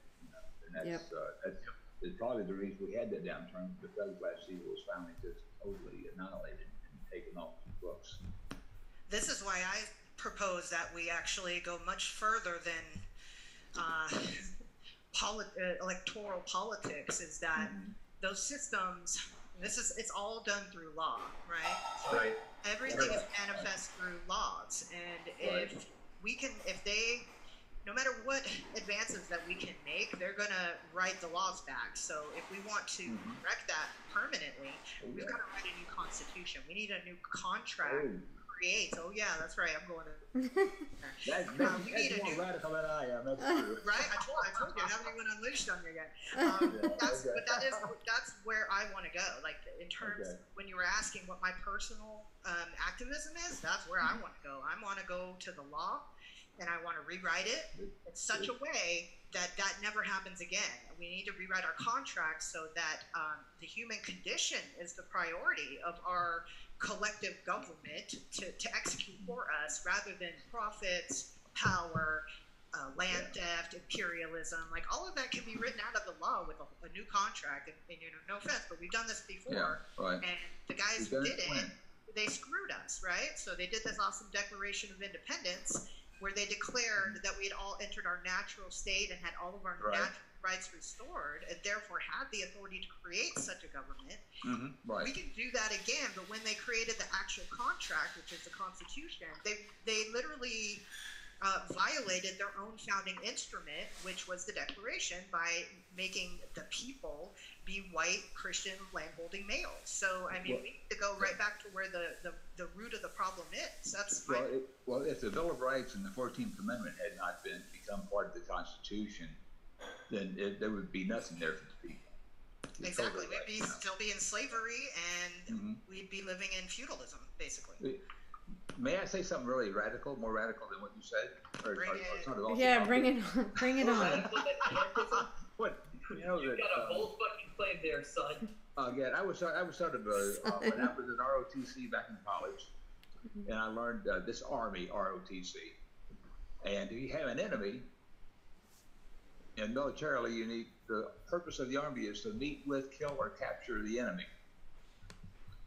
The enemy that we have is the Democratic Party and the Republican Party on a civil level, not actually warfare, but what we need to do is meet with, kill, or capture the career incumbents who are in public office.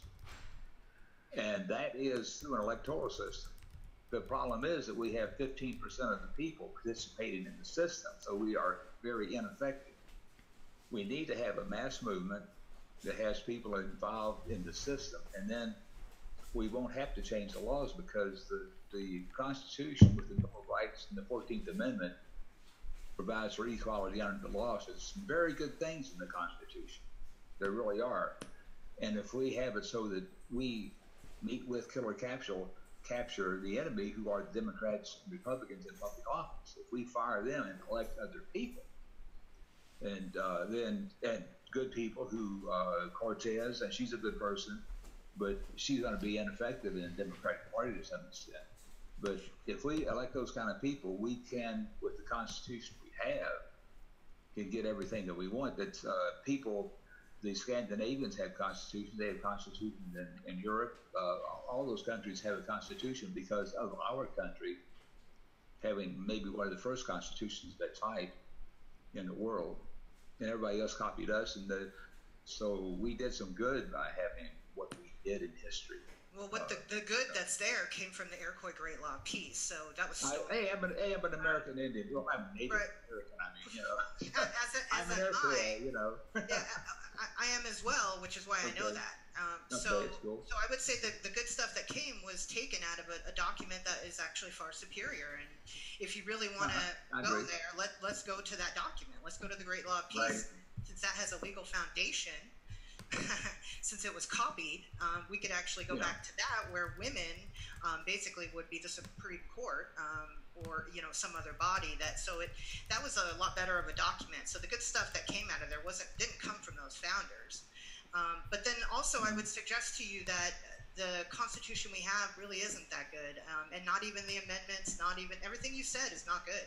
If you actually understand law and you read through that, what you will begin to understand. I think I understand law. I do think I understand law. Well, then let me finish, and maybe you'll know exactly what I'm talking about. Okay. So the part that's the most destructive in the sections that you mentioned is that during the Reconstruction, what happened was they basically turned all of the citizenry into what's called a legal person, and legal persons are artificial creations of law. And so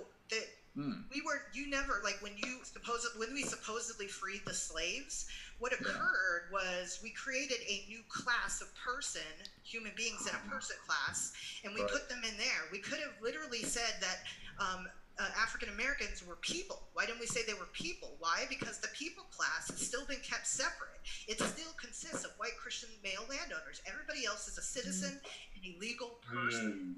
Legal persons are not people. You cannot be in two legal statuses at the same time. You're either a people or a person.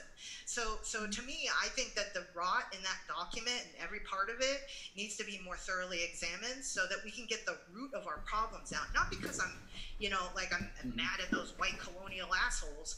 I mean, I am, but I want a permanent solution. You know what I mean? And permanent solution comes from law. Right. One of the things that with having people under the law, one of the things that happened, and Bree, I don't know if you're aware of the railway decision in 1896 or whatever that made corporations people, and so all of a sudden people are not important anymore. So corporations and corporate attorneys, etc., have used that law, that decision, and other decisions to make it so that money is political speech. Right, and the way they did that was not to make corporations people. What they did. Oh yeah, they did. No. I can explain it to you. Persons. Corporations are persons. No. They're persons, but persons are not people, right? So I don't know what your distinction is. Well, then go look in the legal dictionary and you will find out what my distinction is. So they are two different legal classes. Person and people. If you go look in the legal dictionary and go look at the case law, you'll see that this is true.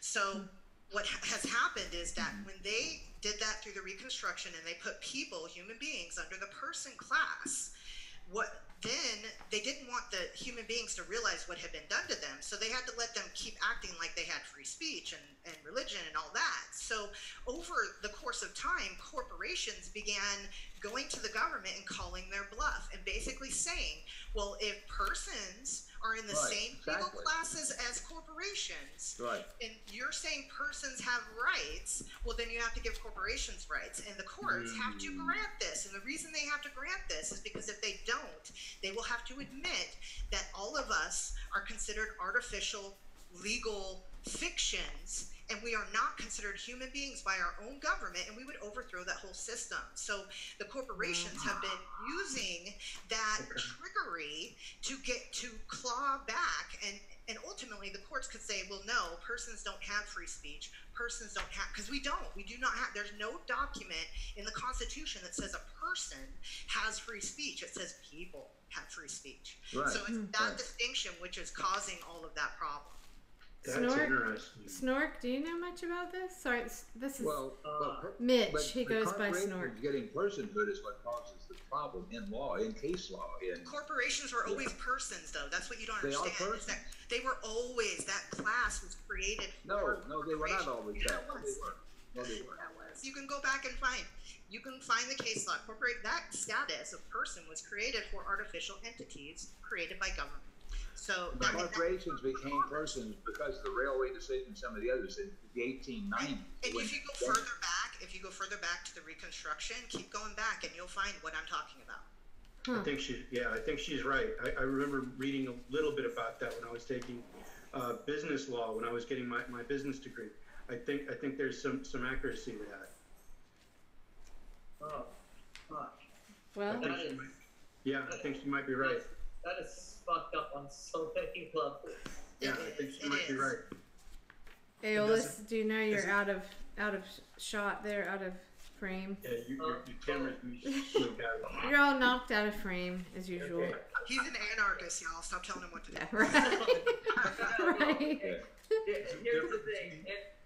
Look, just because I'm an anarchist does not mean that I don't understand the concept of following the rules of the establishment that I find myself in. It's just if that rule can't be justified, I'm not obligated to follow it. Right. Sorry, I'm looking for something. It's an ad. I have all these very old Life magazines from my grandparents' basement. They go back to the 30s. And well, that looks familiar to me. I'm an old man. I recognize that stuff. Yeah. So I got a big stack of. I'm looking for a particular advertisement that I remember seeing, and it was basically like a land grab, and it was from the 60s, I believe. That was I was going to ask. Is it different between the east half of the United States and the west half? In terms of? The people rights. versus person thing? In order to fund the railroad system west of the Mississippi, special rights were granted to the railroads. Sovereignty for 50 miles on either side of the main line. Right. So, do they actually have more rights than us? But that was done in the public interest, supposedly, because in order to build the railroads, this is something that used to be that corporations that got permission from the state to exist, and they had to have a public interest in order to exist before 1893. But after 1893, they didn't have to apply to the state to become a person because they were a person. They had the same rights as a person. They had the Bill of Rights, and the 14th Amendment protected corporations after 1893 because of the Pacific Railway decision. And so that's when when corporations became persons under the law, and so they no longer had to apply to a state to exist because corporations have rights. Corporations still have to apply to exist. All corporate entities have to get authorized by government to exist. So that's always been the case. It is not now. Yes, it is. Like, you cannot incorporate without getting a license from the government. You pay $40 and then you can do any damn thing you want to. Yeah, but that's still a legal incorporation. Yeah, but I mean, but it used to be that when a corporation applied to a state, they set a time limit. They set exact limits on what they could do and what they couldn't do. Corporations were very, very weak because the state and the legislature of the states could abolish any corporation at any time at their whim. Yeah, they still can though. That's what I find very frustrating. No, yeah, they can't. Yeah, you can. You know why? Because the authority which exists that authorizes them is granted by the government and can be removed by the government. So you can sever any kind of contract. All contracts can be severed. And that's all that is a contract. Except when the corporate lawyers come file suit in federal court and say you can't do this because we have rights. That's well, they can try. They can try. And but that's not they have done it successfully for the last 100 years. They've been able to do that. Well, I think you're kind of conflating the challenges that corporations can make to restrictions that they have versus their existence. No corporation can make the legal case to the government that they have a right to exist without any purview of their own creator. Do you know what I mean? So the government is the creator of the corporation. It's what authorized it. It gave it authorization to exist. So it can always, all creators can always, I mean, the creator takes us when it wants, right? We don't have anything to say about it. When we're dead, right. We're dead. Yeah, but the corporation, as long as they pay their $40 a year, they are in existence in perpetuity. Right. Name the last corporation that's well, why in terms we have, of not having an why we automatic have sunset. antitrust laws. It's very difficult to have anything done in trust or having breaking up the Baby Bells was a really big deal. They broke up the Bell telephone system, and that took a lot of effort. It took because they pled that they have a right to exist. They can fight, but were they able to stop and it? They have the money to stay in court as long as they want to. They could fight and fight and fight. Right, but that's cheating. Yeah. That's not actually winning. That's what they do. I mean? That's the reason. Right, I know. But you can't say cheat because they can cheat, therefore they are authorized to do X. You know what I mean? So does does anybody mind if so the other, sorry if it's a little abrupt, but the other thing I wanted to touch on before it gets too late is the indictment today, the Mueller indictment. Did anybody pay attention to this? And what I think the best, again, I gotta hand it to Aaron Mate. I'm sorry, I got interrupted. My brother was telling me that his birthday was Friday. We're having a big birthday party tomorrow. Oh, okay. Birthday. That's important. Years old. He's older than I am. Oh, does he want to join and put his 2 cents in? No, he's going to bed. Oh, okay. He's gonna get some sleep. Well, he's not. know what we're talking about down here. Oh, okay. So I really, my intention was to really focus on Teddy's article, and I'm sorry Teddy couldn't join us this time, but the other, big news, the other big thing that came up today was that the indictment from the 13th, yesterday. So again, Aaron Mate, great interview. Real News Network guys. I love Aaron Mate and Max Blumenthal. I think they've been really great at expressing skepticism. I think the guy he was interviewing, that Aaron was interviewing today, kind of kept pushing back on him, like, well, what is still? So specifically, they were talking about Guccifer, and that this was evidence, though they've still not presented it, but that Guccifer, the footprints of Guccifer in the system is evidence that Russia hacked. Well, okay, we still have the DNC did not let the FBI look at their servers.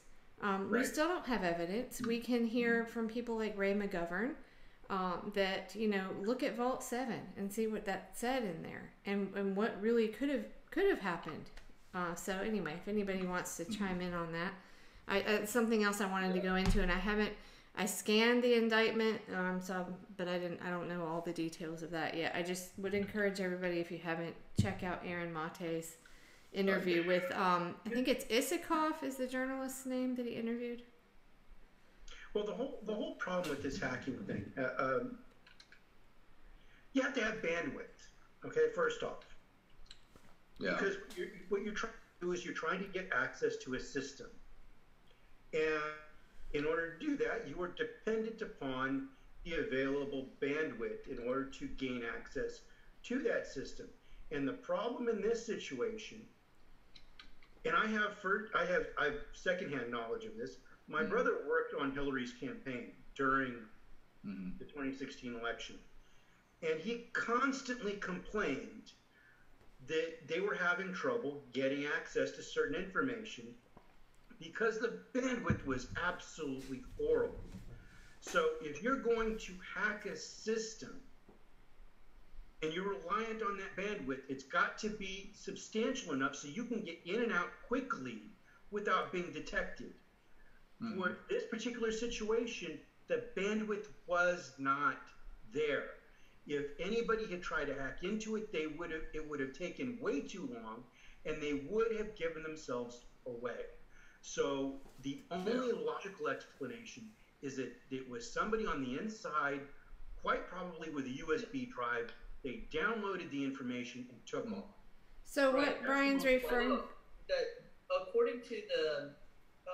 at least according to the reporting from NBC, so take this with a grain of salt. But apparently with this new round of charges, these are the people that are directly responsible for hacking, not into the DNC's emails, but into Hillary Clinton's personal private email server.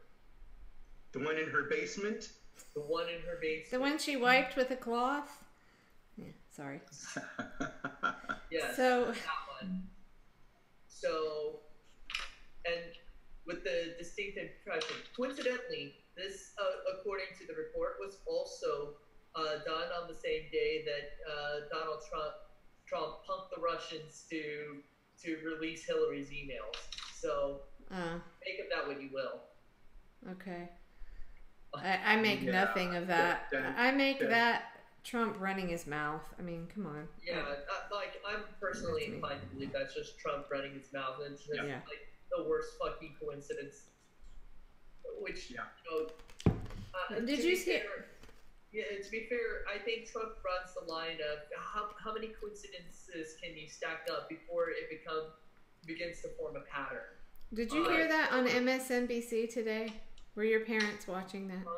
Did you hear that on MS? It was from Friday's reporting. Oh, okay. But yeah, Saturday included very similar beats as well, so it's not so you could kind of interchange them. Mm-hmm. But like, my opinion of the Mueller investigation hasn't really changed much since the first round of indictments. It's just that it's slightly more substantial than it was before the indictments came. but ultimately, at the end of the day, it doesn't really reveal anything particularly new, and it doesn't really handle the fundamental problem at which the nature of this investigation lies, which is demonstrating that Trump personally was involved in with the Russian government in deliberately trying to manipulate the public to swing the election, and that is yet to be proven. But here's my other question. The problem with this whole case is that here you have somebody who is incredibly reckless with their data to begin with. She shipped a laptop via the Postal Service. She shipped a laptop through the Postal Service. I mean, who knows who got hold of that data, because they lost the damn thing. Despite having the money to pay someone to fly it wherever it needed to go, by the way. Exactly. Well, one of the great things I thought Aaron Mate did in this interview was he played a clip of Mueller sitting there talking about weapons of mass destruction. Yeah, that was great. Yeah. That's the other. I mean, that's the other aspect of this that I think most people. My mom is. I brought this up with my mom, and she's more like, "Look, I don't trust her with Mueller with anything else but the Russian probe," and I think that's like okay. Yeah. That defies logic. It does to me too, but it is what it is. But like, here's the thing, like. Okay, let's suppose for the sake of argument that is a reasonable standard at which you can assess reality from. Like, okay, I mean, like, come on. We do have certain people who we like for certain things, and then but if we try to put them in any other context, we probably think they're a piece of shit. We understand. Like, you have to live with the parents. We get it. It's okay. Yeah. No. Not because. No. I'm just teasing you. I'm just teasing you. But I mean, like, there are some authors or directors or actors whose work we genuinely enjoy. Sure. But then if you put them in the context of what they do as people, you probably think they're pieces of shit. Okay. Granted. Okay. I could see that. I could maybe stretch that and put this in for Mueller's case. Okay, that problem solved. Here's the other problem, however. The fact of the matter is that his own credibility as a political actor is compromised by the fact that he had pushed the Iraq War in front of everybody. Now you could say that was just a mistake, but like there's only so far you can stretch that, and this is also on top of the fact that he's part of a community of individuals whose purpose, aside from catching playing cops and robbers with gang members, is essentially in destabilizing social movements, as well as undermining political actors whose interests may be ever so slightly against those of the economic or political will of the American state. Right. And that, when you consider that fact, I don't think, Mueller himself is a Republican. So the idea that this is just a partisan witch hunt doesn't really hold water. The problem is less that it's the partisanship here, as so much as the fact that there is the willful denial that there might be ulterior motives as to why this investigation is behaving in the way it is. What do you think, Rich? What is your take on all of that? Or have you had time to read over it yet? I don't think I've really digested all of that.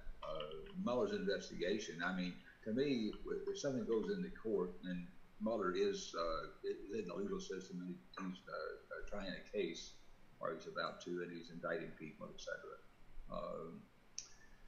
To me, if it goes before a jury, then I'll believe it. I mean, to me, it's a lot of things get determined in court, and what happens in court is real, and until it gets to court and there's a decision, it's not real. It's juggling different things. It doesn't really mean a whole lot. I like to see a final verdict. Mm-hmm. Well, yeah, wouldn't we all? I mean, yeah.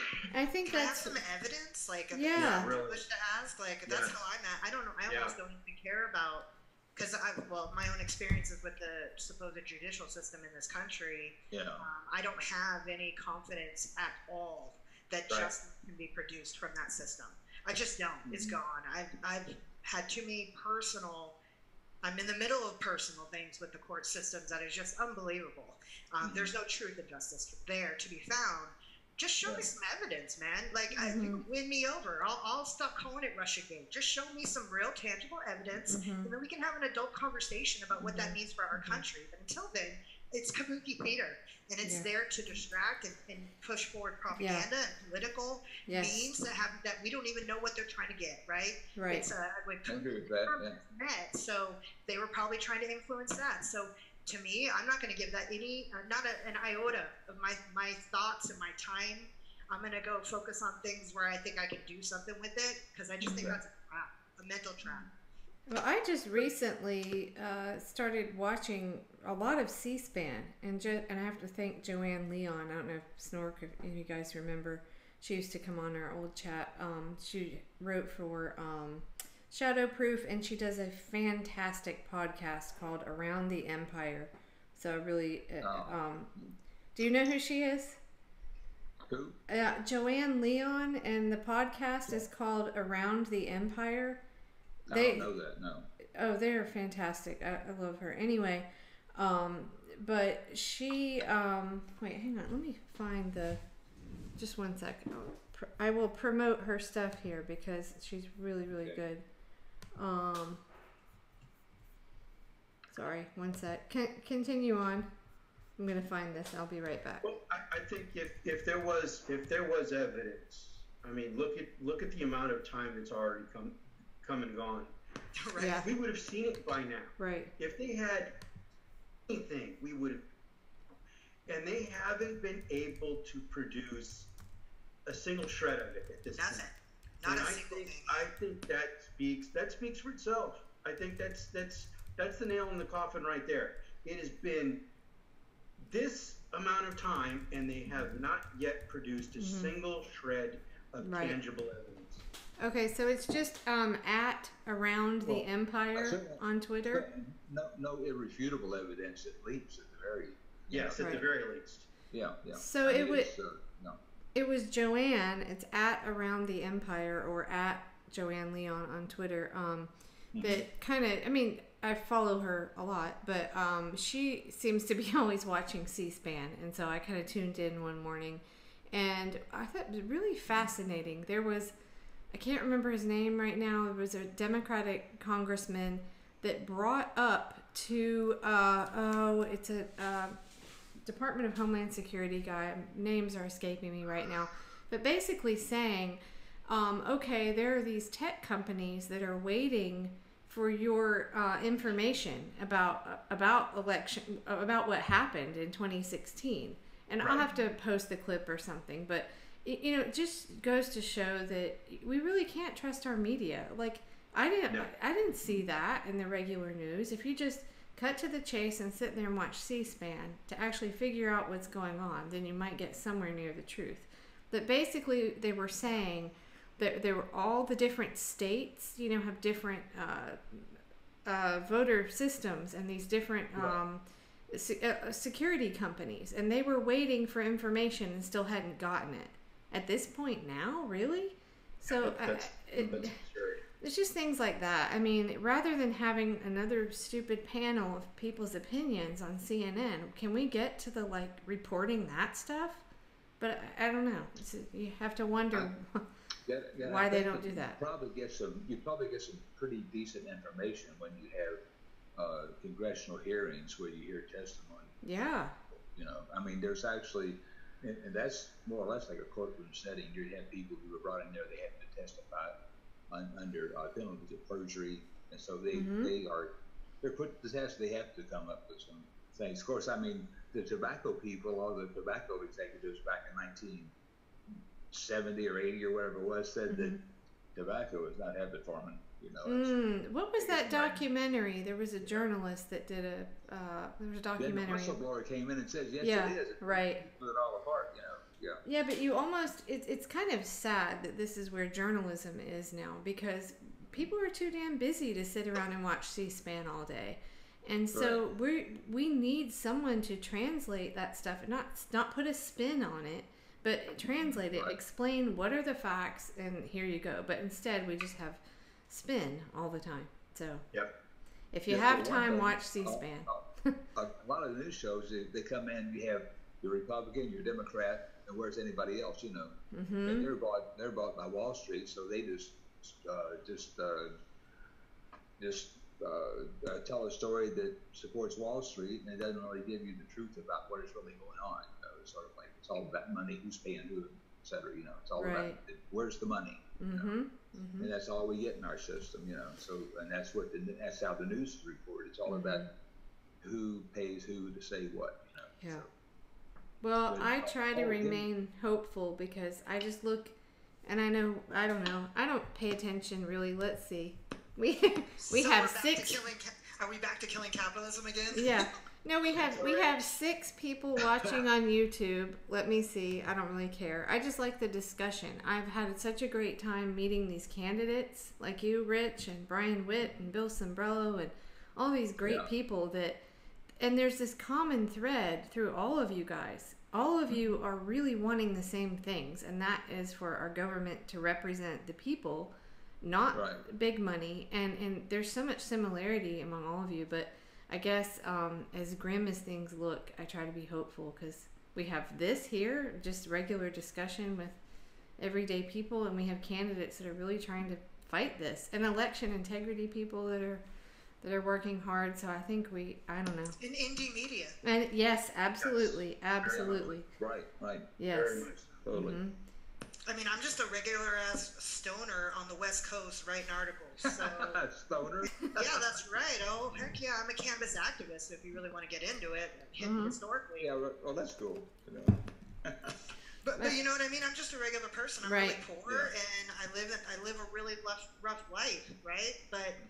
But I have a lot of ideas, and I feel like I have a lot of knowledge, and I want unity, and I want to fight, and I want change, and I'm just going to throw myself on the gears, and whoever joins me, and I feel like it's been encouraging that I'm not nearly as alone as I thought I was. No, and that is the thing with all of this. I mean, we're all kind of starting to connect, and it's taken a while, but and again, I think it did all come out of Bernie's run for office, but yeah.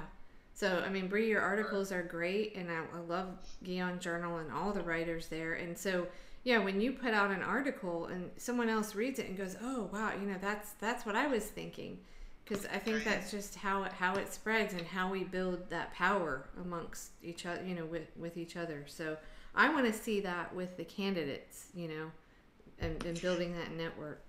I would too, and I would like to throw out, since we have a candidate here, I would like to throw out that I feel like the biggest failing of all of the third party and the Dementor people is a lack of strategy and a lack of unity. I think if you just pick a strategy, like literally get together and agree, we're going to do these things, and that's it. That we're sticking to these lines so that the voters all know that we are in lockstep. And that if we're in lockstep, well, then we won't be overcome individually by the corrupt system we're about to create. You know what I mean? So you need to make it crystal clear in the minds of the electorate what you're about and how you're connected to a movement of people. And that means consistency, strategy that you all share and agree to and do not violate. And if you do, there has to be consequences. And then unity. And then I would think that the Dementor or even the political action movement would have success, and I want to see it, and that's why I throw that out there for you. Okay, well that's it's interesting because it's strategy is an important thing, but it's the big problem that minor parties and independents have is there's no structure. Structure is a real problem. It's I was a member of the Central Committee of the Green Party in Ohio from 2002 up until I ran for Congress up there in 2010, 2012. And the problem is there's no structure, there's no money, there's no people. I mean, your Green Party, Libertarian Party, they put candidates on the ballot and they get 1 or 2% of the vote, and those are mostly protest votes. Not so much people, you know.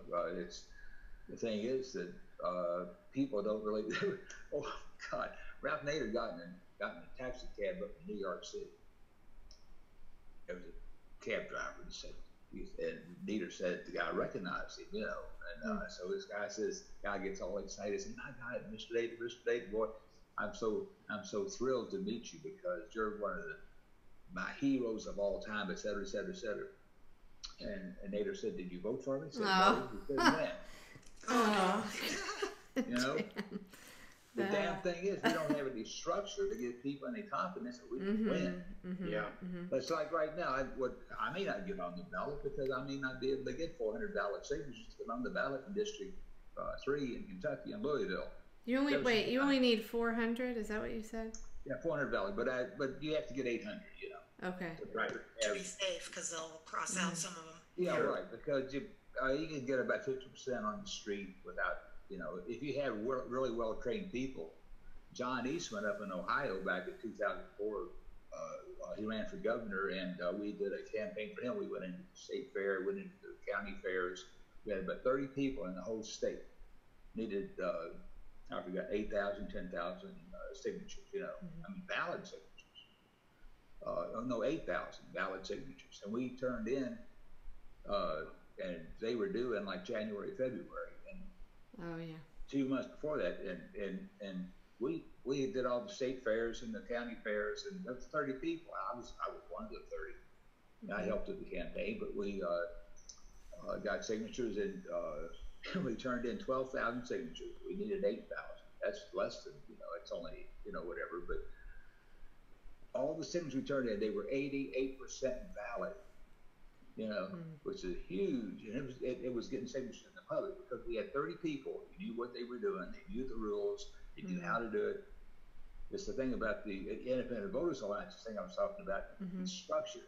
If you have people who know how to get valid signatures, if you have people, you can go out in public and maybe get 50% or sometimes 40 or whatever. But if you have people who are trained petition circulators and you go out and you get a walking list and go into your neighborhood, you can see that every signature you get is going to be somebody you know is a voter, a real registered voter who, if they sign your petition, it's going to be real, it's going to count. And so if you do that, then you're going to have 95 to 95% valid signatures, you know. You're going to have a few not be good. So but what? You can put more people on the ballot if you have people who are involved in politics. 70% of the people in this country don't give a damn about politics. They think it sucks. It doesn't do anything for me, and just I got other things to do. I'm gonna go have my dog shampoo. You know, right. You know. This is the ultimate quandary, though, isn't it? I mean, we're really back to where the show began. Yeah. Of that, you're basically saying that they need the structure in order to create strategy, and I agree with that completely. Absolutely, we do. Yeah.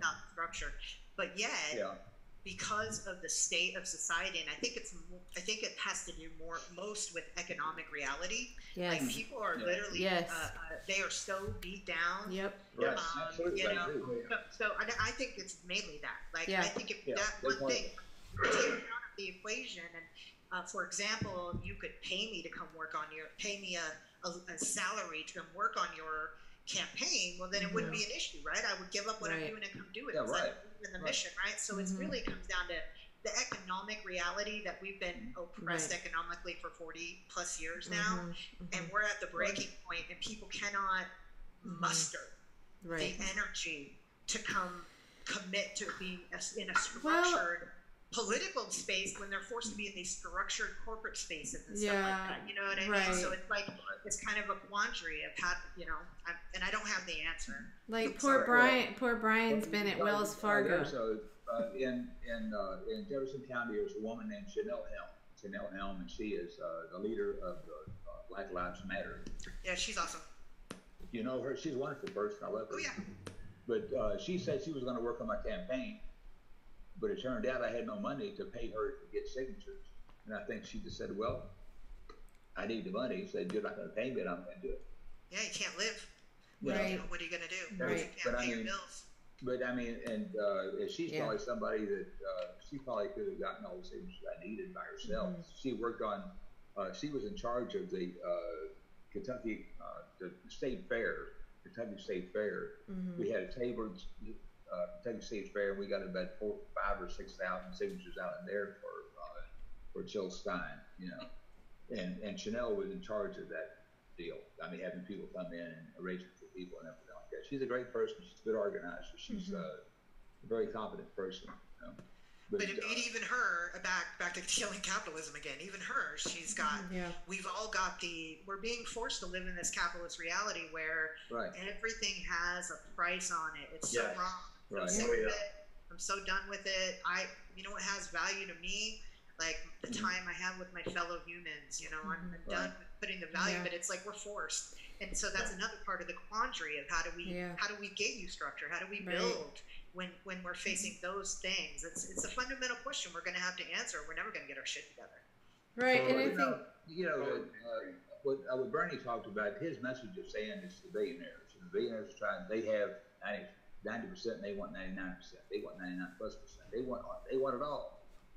Bernie's message was true. That's the reason they got such big crowds.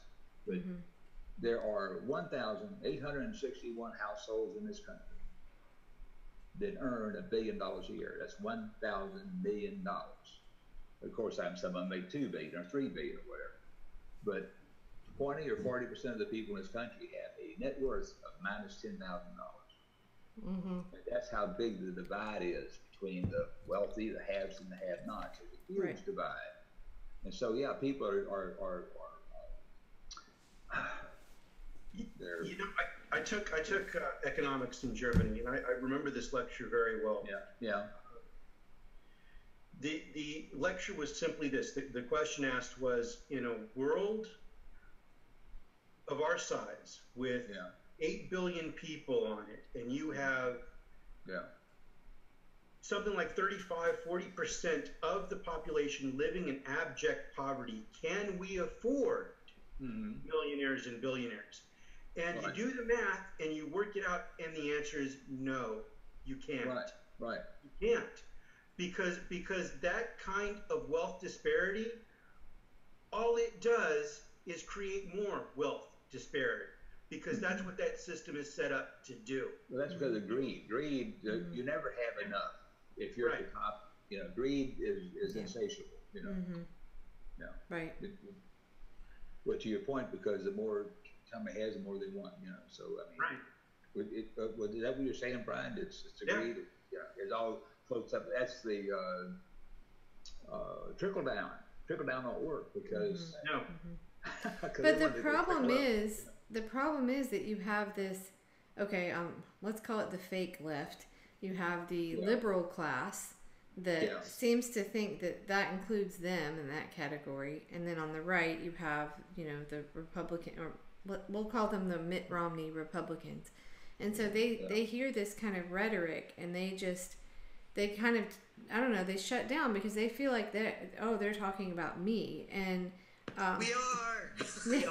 Well, but yes and no, because you know what I mean. We've brought this up before, talking economics. I mean, there are people that live in Manhattan, and you say you have two, a couple, and they're both working profession, you know, white collar professional, whatever. 200. Let's say they're each pulling in 200. Yeah, good. See how you can make it in Manhattan, and we can't deny, while that segment of the population, I'm not saying pity them, but they hear this rhetoric about their taxes going up. And they're like, well, I don't get a break on, financial aid for my kid going to college. There's this like gray area where you have like working professionals that, you know, may have a lot of student loan debt themselves from getting to that position where they are, And, you know, it's just that it's the elite liberal class that Thomas Frank talks about in his book, Listen Liberal. And I'm not saying pity them, but understand that all this rhetoric around money is really touchy. And people tend to think, oh, I mean, I've talked to a few, you know, when Bernie was like, you know, talking about wealth disparity, they take offense. They're like, oh, they're talking about me. No, we're not. We're talking about Jeff Bezos, you know. But isn't this kind of like white supremacy? And isn't that a similar, you know, like the argument that you have to? So I have to consider the fragility of the capitalists. Like, you know what I mean? I don't want to make any of my fellow man not feel like they're part of my unity, but at the same time, if you're willing to help contribute and keep going a system which is doing this, and you're at the top of that ladder, even if you're not at the top of the top, you know, you need to pick a side. I'm sorry, you got to pick a side. But it's do you want to keep walking over homeless people on the street every time you walk outside your shiny little gated communities, or do you not? I hear you. So I kind of feel a little more extreme, and I would have a conversation with those if an oligarch happened to, or because I consider it they're not really oligarchs, but people that are pretty high, that small percentage of people that are in the top like 10% or whatever. Because if you're making $400,000, I believe you're in the top 10%, maybe even smaller. Yeah, but it makes a huge difference. Hey, let me say something about that. I agree. There's research. I've done a lot of research on this thing, and the actual, to get into the top 1%, you have to make about $350,000 a year for a household. So then the people she just described were, so you're talking about the top 1%, Kelly Wayne. You know what I mean?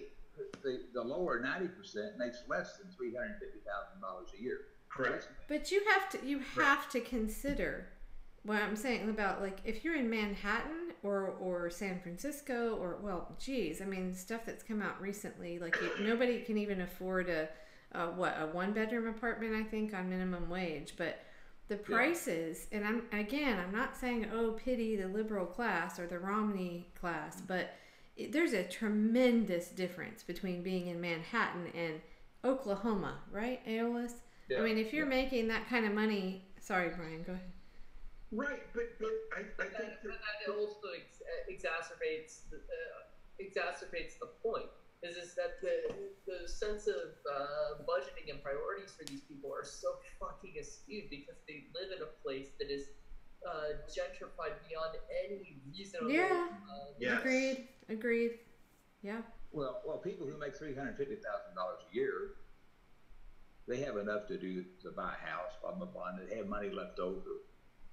So they accumulate. So that person makes $350,000 a year, 10 years, 20 years. But when they come at the end of it, they're worth $10 million, $20 million, $30 million. You know, right? Because if they've handled their money, okay, they are. Right. The more you have, the more you get. So they are wealthy. You know, even on that kind of salary. But you just but the amount of money people make falls off very, very rapidly down through the different what do you call it?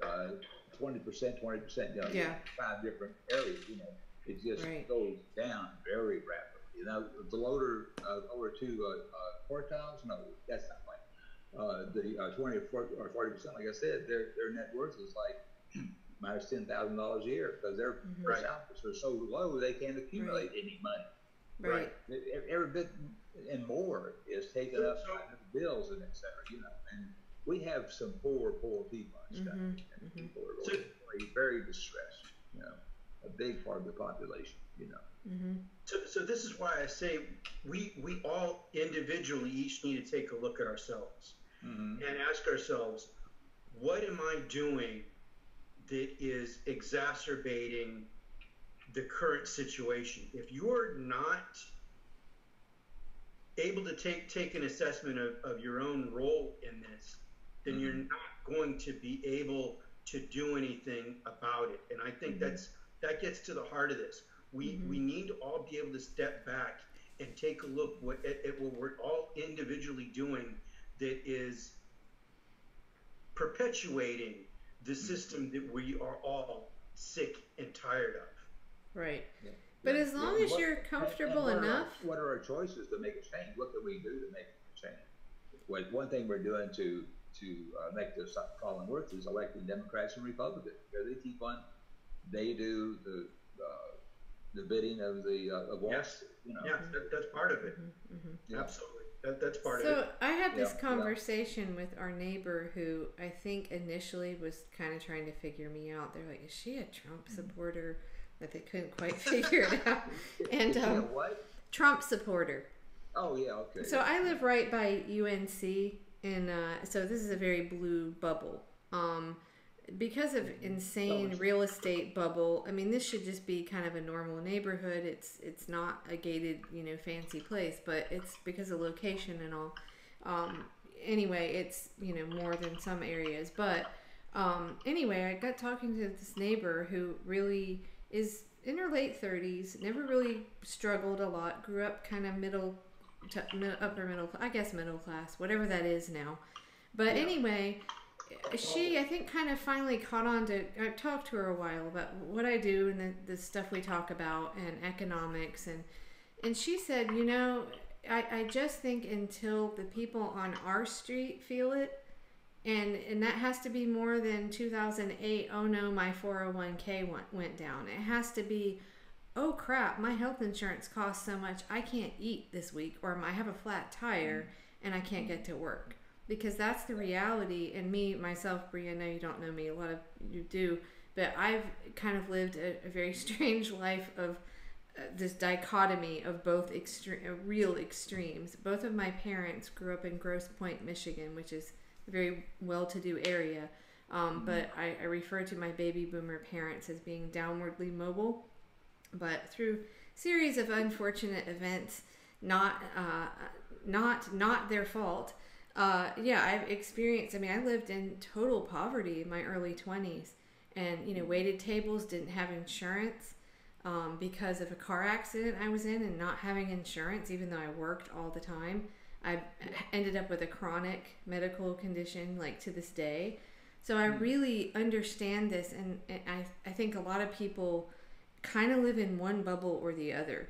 And part of what fuels me in doing what I do is that understanding of knowing both sides. And so when I say things about, the liberal class or the Mitt Romney class, I'm not in any way saying like to pity them, because it is a totally different world, and it's so much easier existence. But it's how we frame things so that they can understand. Because even though like I live now in that bubble, I guess you would call it, I spent a lot of my adult life not in it, and so I know what the other side is. So I always think about, well, how do you talk to people on either side, because we are so divided. It's like that book, The Big Sort. I can't remember who the author is, but he talks about how segregated we are by economics, and that people across economic spectrum don't talk to each other. So I'm totally baffled to this day how people, my uncle, who has no clue, I said, what do you think someone does if they have a flat tire and they got to get to work and it's 2 days till payday? Yeah. You're going to have condiments on a heel of bread for dinner. This, and he's just looking at me like he has no concept of what this is like. And this is the kind of stuff, I don't know, I try to talk about. And but I just so rarely run into people that know both sides, and it's really hard to have these conversations because people are really touchy about it, understandably. So anyway, I had a situation one time with this. I played tennis. This guy, one of the people I played tennis with, that was a guy who was a Lincoln Mercury dealership owner. What he owned a Lincoln Mercury dealership, and he had a $1 million house he had just built, and he had a tennis court, and he had a swimming pool, and it's all this on his Papa John. Sorry. Okay. Yeah. Sorry. Yeah. Anyway, he had tennis parties, and when it was just the tennis players, everybody was sort of in the same situation. Millionaires and billionaires there. But this one party he went to, there was a guy there that owned 3 dealerships, and he had a house in Colorado, he had a house in California, he had a house in Hawaii. And he was really bitching and moaning about the fact that he wasn't able to get to his $1 million house in Hawaii for 2 weeks this last year. And I said, well, You know, once I'm unemployed, I don't have any money for you. So we were totally, I mean, he and I were just totally on a different economic plane, you know, in comparison at all, you know. Because I was just barely getting by to that. At the time I'd been laid off, I was the draftsman, I was an engineering person, you know. And so he's complaining about not being able to get out to Hawaii to spend more time out in one of his $3 million houses, you know. But there are still things that will resonate with both groups, like college costs, for example. Even if you're making a lot of money, my uncle has 3 kids that he had to put through college, and you know that's 25 a year times 4 times 3 kids. I mean, and I'm not saying pity him. I'm just saying these are those things that we can kind of maybe reach kind of both sides on. Like, we need publicly funded colleges because people are either going into debt or spending a shit ton of money. Healthcare. I think healthcare yes, would be even bigger, absolutely. Yes, you're right. You're right. And that's something that if we had a single payer, it would help out small businesses and tremendous. Oh my gosh, I'm so glad you brought that up because I have been watching this whole debate about the healthcare thing go down, and the one question that just keeps ringing through my head that nobody ever even goes anywhere near, and I'm glad you basically did, which is that why are because we're in a state of end-stage capitalism where corporations are already consuming each other, so they're adversarial already, if that environment is already existing. So why are the corporations, especially the smaller one, anyone who's not an Amazon or Google, anybody who's not that, why are they not fighting for the single payer? Because they're paying a huge amount. Right. They're being extracted by another corporation. Like, they're being consumed. A portion of their money that they would extract is being taken, right? So there's no reason that corporations, especially small businesses, aren't out there protesting en masse with the people to get the single payer healthcare. And I don't get why they're not doing it. I really don't. We have a candidate here who is talking about that.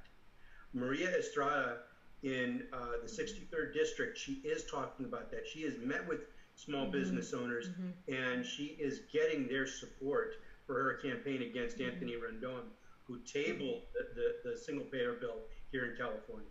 That's so awesome to hear because it's so logical, it's so obvious. All you got to do is think about the mechanics that are going on here, and you guys are being extracted, so you need to fight with us against this other corporation. And think about it, that's a voting bloc that is turned to Republicans, the small business owners, because of this. They don't want those restrictions. Or the Tea Party. They're a bunch of small business people. The Tea Party doesn't know how much they're relying with it. Actually, it's the small and medium-sized businesses that are hit by it. It's called voting for a medium-sized company, let's say 500 people. They're going to be paying 1.5 to 1.7%. What the employee receives, they have that extra 75% overhead for having that employee. For the larger companies, they tend to own their own insurance company. They can just buy the apparatus. And it's so they can be taking all kinds of money out of the employees' paychecks and as insurance. But their own self-owned limited liability corporation is assuming all the risk and everything. If they have to, they can just bankrupt that and start another one. So really large companies like a lot of employees at Walmart are limited to less than 35 or some hours. Right. It's like 25. So they don't qualify. That's a totally good, excellent point you make. You hit it the nail on the head. Well, for Walmart, let's say if you have one employee, during lunchtime they tend to buy some materials for lunch at Walmart. Now, let's say that you do something so that you don't want to give the person more than 2 breaks, and you don't want to have them buy a lunch, but you want more opportunities for these people to buy things at the store. Now, these people are inundated while they're at the work by the smells and stuff of food cooking. It makes them hungry. It makes them more want to buy stuff at the store. So your main target, the main main people you know that are going to be shopping every day are the people that have to go there because they work there. Mm-hmm. So by increasing the number of people working, by decreasing the hours, the shorter the number of hours, you get a person in with 2 breaks and a lunch break. Now, if they spend $3 for lunch and they spend $1.50 for each break, you end up getting $6 a day out of 500,000 employees. Yeah, and you're not paying them anything to begin with. And they'll just put one of the donation bins for customers to put in. I know, isn't that gross? It grosses me out. That I'm like, this is morally wrong. Every time I see shit like that, I'm like, this is morally wrong, and I just it is. Yeah, It's absolutely. ridiculous. Yeah, of course, one thing, the small company, they can't really, they realize that they're on our side, but they can't do anything about it because the congressmen and the legislators in the state, they're owned by the pharmaceutical companies and the insurance companies, the medical insurance companies. And so that's where all the high prices come from, because the Congress and other legislators keep on increasing their profit, increasing the amount they charge for everything. So they allow that to happen. Mm-hmm. So the small companies can't do anything about that. They just buy the insurance that's overpriced, and their people, if they supply the medicines to their company or whatever it is, then they're paying high prices for the pharmaceuticals, and everybody's all happy with that. I mean, the medical insurance companies are very happy, and the pharmaceutical companies are extremely happy, and so I think and everyone working at all of those places is fucking miserable. Yes. Like, in the industry, and they hate it. My God. I had anybody. So it's just gross though. So nobody is even happy. Like you don't when you work in healthcare now, you don't feel like you're helping people.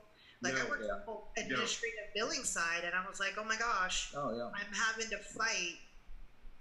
So that people aren't getting these $1,000, $10,000 bills and stuff, and I'm having to dig through all this shit trying to find some way to convince an insurance company to give me what I want, which is to pay their contracted rate. And it's just like, it was so morally soul crushing to me that I left. And I became poor, and I lived on the streets because I couldn't fucking stand it. Right. So I hope. Some people, and I think it's good. I think it's, even though I've struggled, I've balanced out, but I think it's good for us to start questioning. It was something Brian said earlier. How far? What are you willing to take? What are you willing to accept? What are you willing to give up? To give up to make things different. And I walked away. I could be making money. I could be living comfortably, but just keeping my head above water. But I'm not going to do that. I'm gonna be a subversive element because that, to me, at least feels morally right. And I hear you, because we got to do that self work and decide what's right for us and how are we going to affect change. And it might not be right for everybody, but it's right for me, and I know it, and I feel so much better.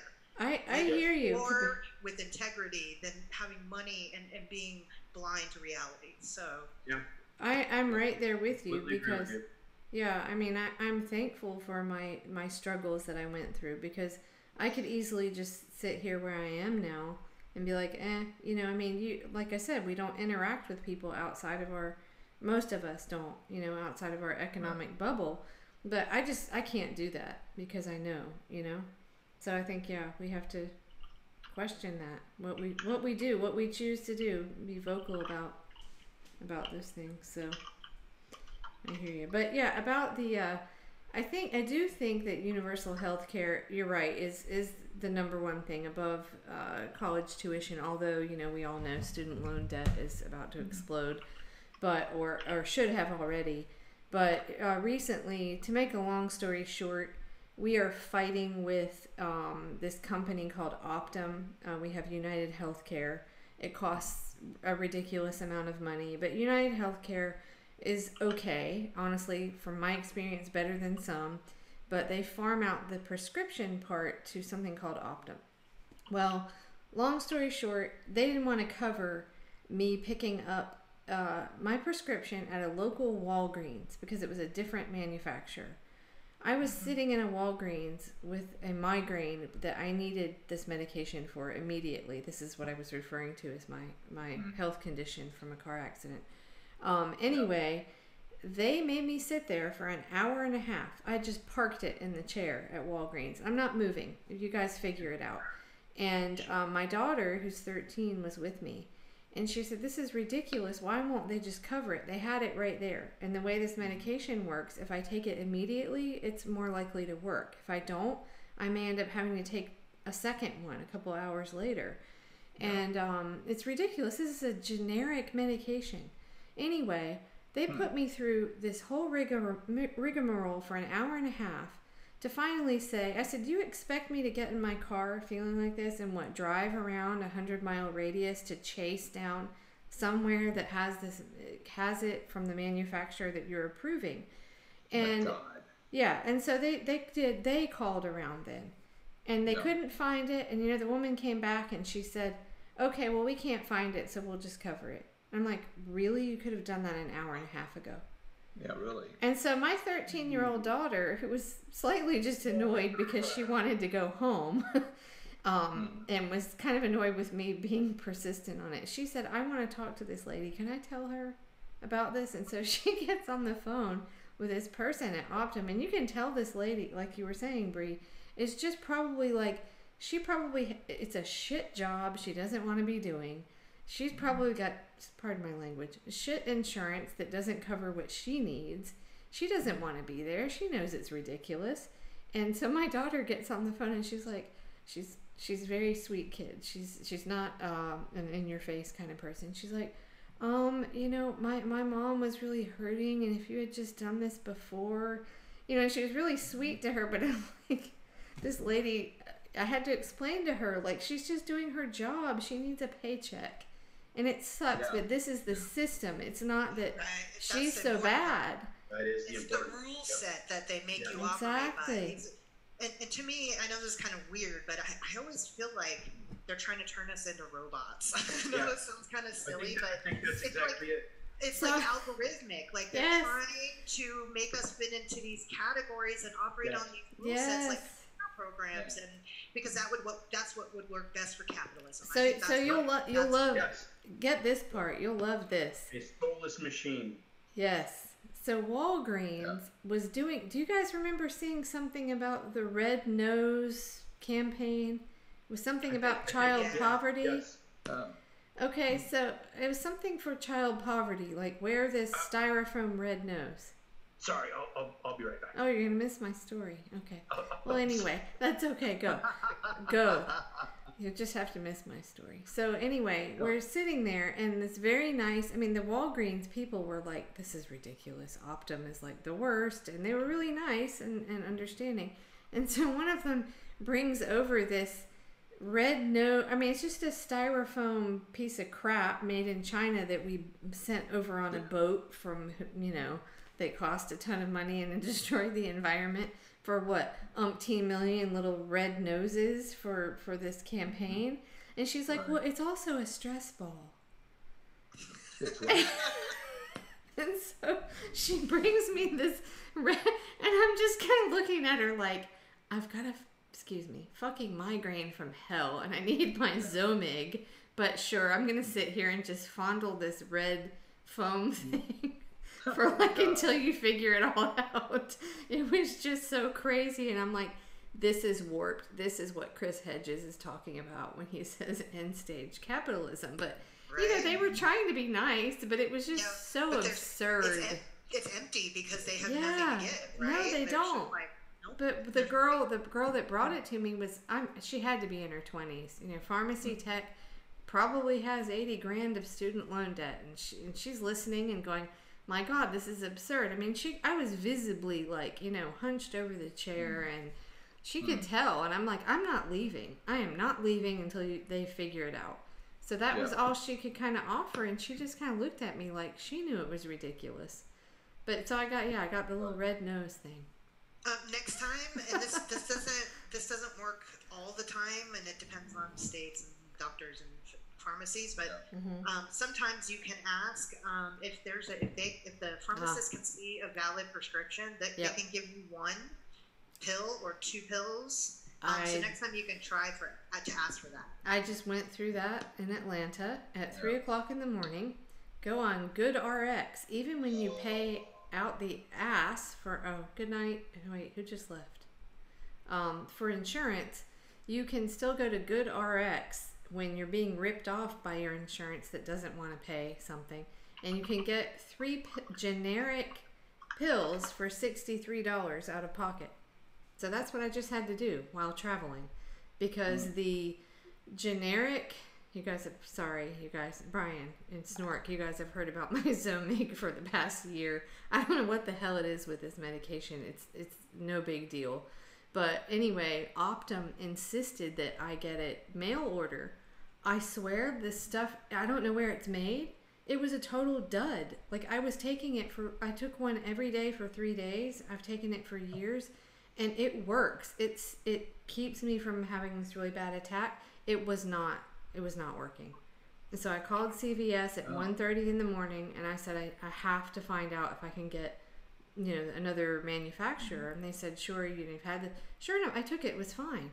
So whatever Optum was sending me, whatever cut rate deal they have with some shitty pharmaceutical company and wherever, whatever they're forcing me to buy was a dud. It was a total dud. And I have no doubt because I took it for 3 whole days.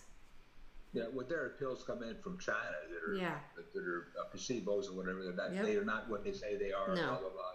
And those things are in the market also. India's real bad about that. While we can't import drugs cheaper, corporations can. So they will make a large purchase of a shipment from knockoffs in India, and even the active ingredient might be different. Right. And so now I was just like, well, add that to the other 2,000 I get to fight them on, because I've been fighting with this stupid company, Optum, since April. And they wouldn't backdate, it's just, they do it on purpose. They totally do it on purpose. I fought Blue Cross Blue Shield for 6 months to get some $500 back because I filled something out of state. No, that's part of the strategy. Absolutely. They're going to make you, and not only that, but people that work there have to make you do it. Like, they are literally given policy and procedures that say you have to make the caller do this, and they have to do this, and then they have to do that. You don't do step after step after step. Well, then you're going to get in trouble, and you're not going to have a job. So then they got to make. So it's like we're forcing each other to oppress each other. It's really like that woman. I mean, I was at the end of my rope, so at this point I'm just being really sarcastic, and I'm like, do you actually expect me to drive like to Winston-Salem to find this manufacturer? I was really being snarky with her, but I knew that she was doing that, and what she went through, she was able to just come back and say, okay, we'll approve that one, but she had to put me through it, and she had to go through whatever procedure she had to.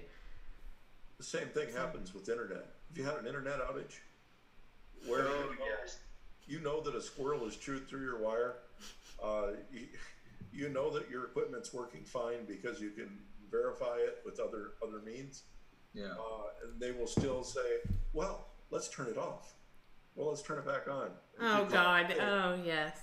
If you call them and say, I would like a reset signal sent so I can check my equipment, they say, oh, you can't do that. It might damage your equipment. No, it won't. You know what I started doing with Time Warner Cable? We had this situation where I don't know what was going on with this one place we were in, a rental, and it kept just crapping out. So I would call every day. I'm like, I have time. I called every day, and I asked for a credit every single day, a partial credit. And I got it, too, just for bitching. Nice. So, I mean, and it's funny because it's almost like we've gotten to a point where being an American means fighting every day to not let corporations take your money. Screw us over. Yeah, exactly. It's a battle. It's a constant battle. It's deregulation and everything. We need regulations to make things work for the people. But I just believe as long as we continue doing what we're doing here, Bree, like, I'm so glad you joined us tonight. And your articles are great, and you keep doing what you're doing. And Rich, I mean, more power to you. I just think that we're all in this, like, fighting the same stuff. Like, we just have to keep going and not be quiet. Right. Yes. That's my thinking on it. Yeah. What my challenge is to get the templates done to design the A thing. because there's only one place, Hamilton County, Ohio, which is the only place where I have the local, state, and national pages that are all up, and you can go in and see what it is. Yeah, what kind of help do you have? You mentioned the person that wasn't able to help. I don't have any money to hire people or anything. Right. That's me, Right. So, but a lot of people are willing to help that maybe they have a little bit more means. Like, I mean, I do now. I didn't used to. So we volunteer our time, or Brian, who puts in his slave labor at Wells Fargo. I think the thing is, I'm not a good enough salesman to get other people to jump in with no pay, Say, and how do you sell somebody on something that's never been done before? There's nothing like it anywhere else in the country. How do you get people to jump in and help? Well, social media. I mean, I think, I was just going to say, what you need to do is you need to contact a couple of the indie media YouTubers, and you need to get on there and do an interview and just go on and talk about your platform and communicate what you need and go, I need volunteers. I don't have the money to pay people right now, but if you want to donate and we get enough donations, I'll certainly share that wealth with my crew. But that's what you need to do, is you need to go and do interviews. Tim Black, Kyle Kluminski, Humanist Report. I can put you in touch with Uphill Media. Yes, absolutely. Really good. Well, what I need is somebody in Louisville, Kentucky, to come over to my house and we work, get the damn thing done. Sit down and just finish it, because it takes there's a lot of editing involved in it. I mean, the pages are all there; it just has to be edited. Okay, so you basically need like computer graphic help. Is that what you're saying? No, it's well, there's the pages are edited with a batch text editor. Okay. And so you go in and you can see on my screen there, cs2pr.us. That's my my domain. And all my stuff is on that. If somebody else is going to put up IVA web pages, they have to change the domain. They have to have their own domain or whatever, put it in. So you have to would edit those little pieces of text throughout every page. Okay. And well, so, I think we'll try. When that's done, when that's done, all you have to do, if somebody wants to put up web pages in another county in some other state, all you have to do is change that and go ahead and publish the pages. Bam, you're done. Except for there are certain things you have to do, like there are precincts in Louisville, Kentucky, which have certain numbers and whatever. There's 600 precincts and they're named differently in every state, in every county, all over.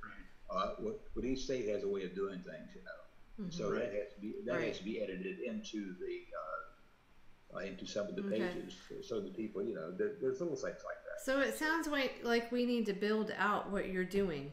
Maybe, Brian, Uphill Media. I'm talking to people in 15 different states that are interested in the pages. I just don't have the damn template. So you need administrative help is really what you need. No, I need. Well, I guess I don't know what. To help you organize the documents and get them out to the right people. They need to be. The pages need to be edited. Right, exactly. That's part of the administrative. So in terms of if we're asking our friends and stuff like that to help you, then we're just clearly identifying you need local administrative help, web help, social media help, and somebody who is going to help you more with structure and organization. It sounds like. Right, and Rich, to be by your side, We've talked 2 or 3 times, maybe more now. You and I have talked a couple of times, and we had a couple of different live streams and an interview.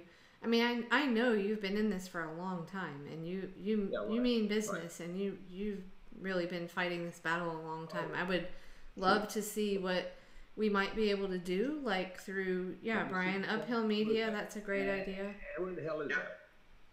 How the hell did they get that in front of me? Oh, here's the camera up here. Oh, here we go. See it right there? Yeah. That's a micro CD. Gotcha. It's 120 megabytes, and when those templates are done, the template web pages for the IVA can be contained on this, and all the support documents, the PDFs, and everything else involved in it. It ought to be on this, and you can duplicate these things and give it to people. Here, put it up in your county. Have you really connected? This is all done. It's it's sort of like Oh, see, I put it in front of the camera. There you go. Well, hey, have you really connected with the other independents? You know, on CWAC and CFAR, have you really connected with all of them? I just wonder if you should. You know, I mean, that's at least a start. Bad idea. Yeah. Yeah, like. Connect on that with them for what? Well, just reach out. Man. Yeah, network. Yeah. Networking so you can get your name out there because they'll push your name. You know, like Tim Canova right now is probably the biggest name. He gets the kind of biggest media attention, and you know, because of his race against Debbie Wasserman Schultz, and because I think he's a big threat. So you know, connecting you with other independents like him. Until I have the templates done with the IPA. No, don't wait. Don't wait. No.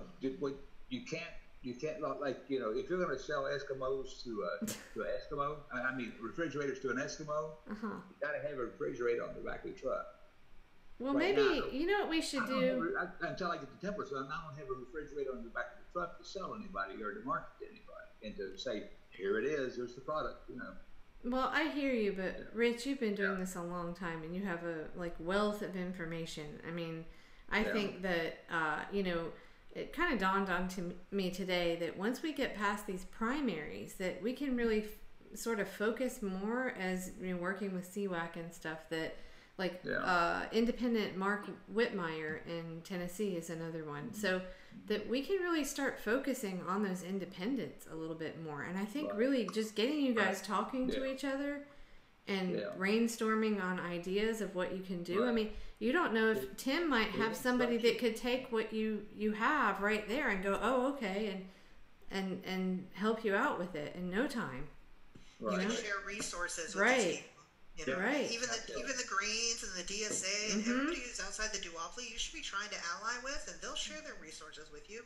I don't need the resources. All I need is to get the damn pages done, and but that is a resource. That is a resource. Yeah, you have to pay a lot. People are resources, so people.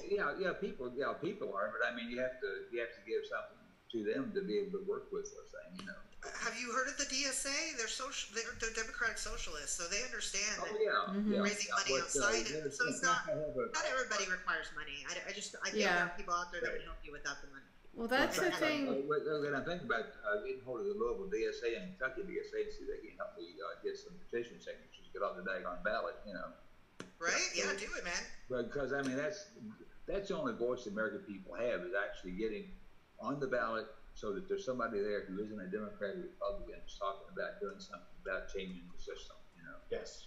And you have to have candidates on the ballot. You have to meet with, kill or capture the enemy. That's the Democrats and Republicans. If you're not on the ballot, you're not in the game, you know. So yeah, we need to just maybe we should do like an independent forum or something. Just like right now, what we have, who the candidates we have that are independents, not to leave others out. But yeah, I mean, because you know, you guys are going to be standing left when all these primaries are over to fight against the two-party system. So you guys just connecting and talking and seeing what you might be able to do for each other. And you know, I always think it's funny, you know, the whole thing about that Hillary said about the basement dwellers. And you're right, Bree. There are people that can't afford to donate their time because they need pay for their work, but there are also a lot of basement dwellers that are college educated. High story.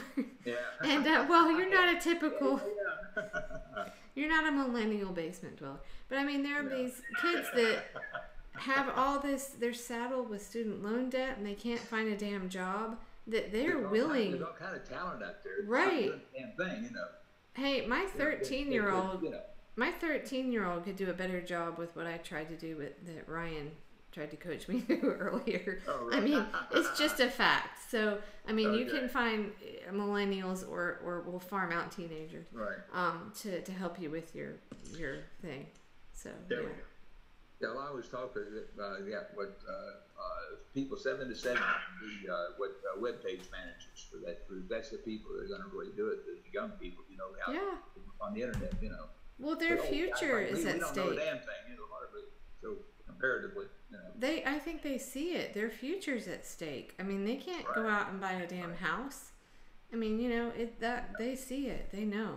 or a So- car, or a or car. healthcare. Yeah, and Yeah. exactly, Yeah. exactly. Yeah, Yeah. my grandkids are staying too. They're 12 years old, you know. So Mm-hmm. twins, you know. So yeah, they're staying, Right. you know. So that's who I'm fighting for, you know. Yep. Trying to make them Exactly. get- All right. Well, I think we're probably at a good wrap it up point. I think this is really, really cool. Thank you, really, Bree. I'm so glad you joined us. And Hey, thank you for having me. yeah, Hey, Bree, can I ask you something? You at csgpr.us? I'm Would you sorry. go there and sort of check that out? Actually, yeah, I think I already have. I'm tapped into. I think I get emails from the larger group. C4, is that right? oh C4? no. So No, different one. yeah, right. So Brian Yeah, and I I see what work you're saying. with CFAR and CWAC, which is candidate contracts. Rich's stuff is his own thing. He's done a lot of great that work. domain has it's a Common Sense Institute Political Reforms is a nonpartisan think tank, and I work with other people, but it's mostly me. I mean, I've had all kinds of people associated with it over the years, to help develop things, and it has a model web pages for campaigns. It has the IBA. It has the Throw campaign, which was back in the 90s and whatever. Throw the hypocritical asses out, term them in Congress and all that. There's all that stuff's on there, you know. But you might find it interesting. It's something that's been built up some, you know. So if you Certainly, I'll do that. if you find it interesting, contact me and maybe we can talk something. I think it's great, and honestly, Rich, like I said, as we get past the primaries and we're just into like, you know, it's Democrats, Republicans, and Independents, which is a growing group of people and candidates. That I think we need to continue these conversations and try to do some independent forums. And with your book and your pledge, I think you're like, right at the.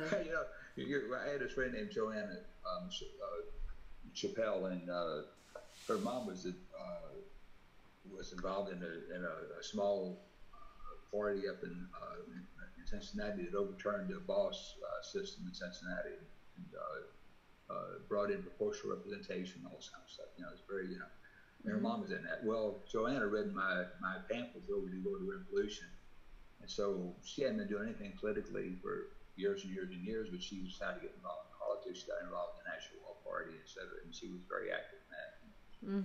You know, she's a very smart woman. But anyway, she died a couple of years ago, which I hated, you know, love her, young, but we were friends for 30 years, and she always said, Rich, you're not a very good candidate. You shouldn't be doing that. So what you should be doing is working on the IVA, because that's something that's brilliant. You should get that done, you know. Quit screwing around with being in politics or running for office, you know. You're doing both. But my running for office helped me to develop the campaign page. It helped me develop the IVA pages. But I've been working on it, and there have been changes over the years that have been over and over. It's ongoing, you know. It's so much better than it was 20 years ago, you know.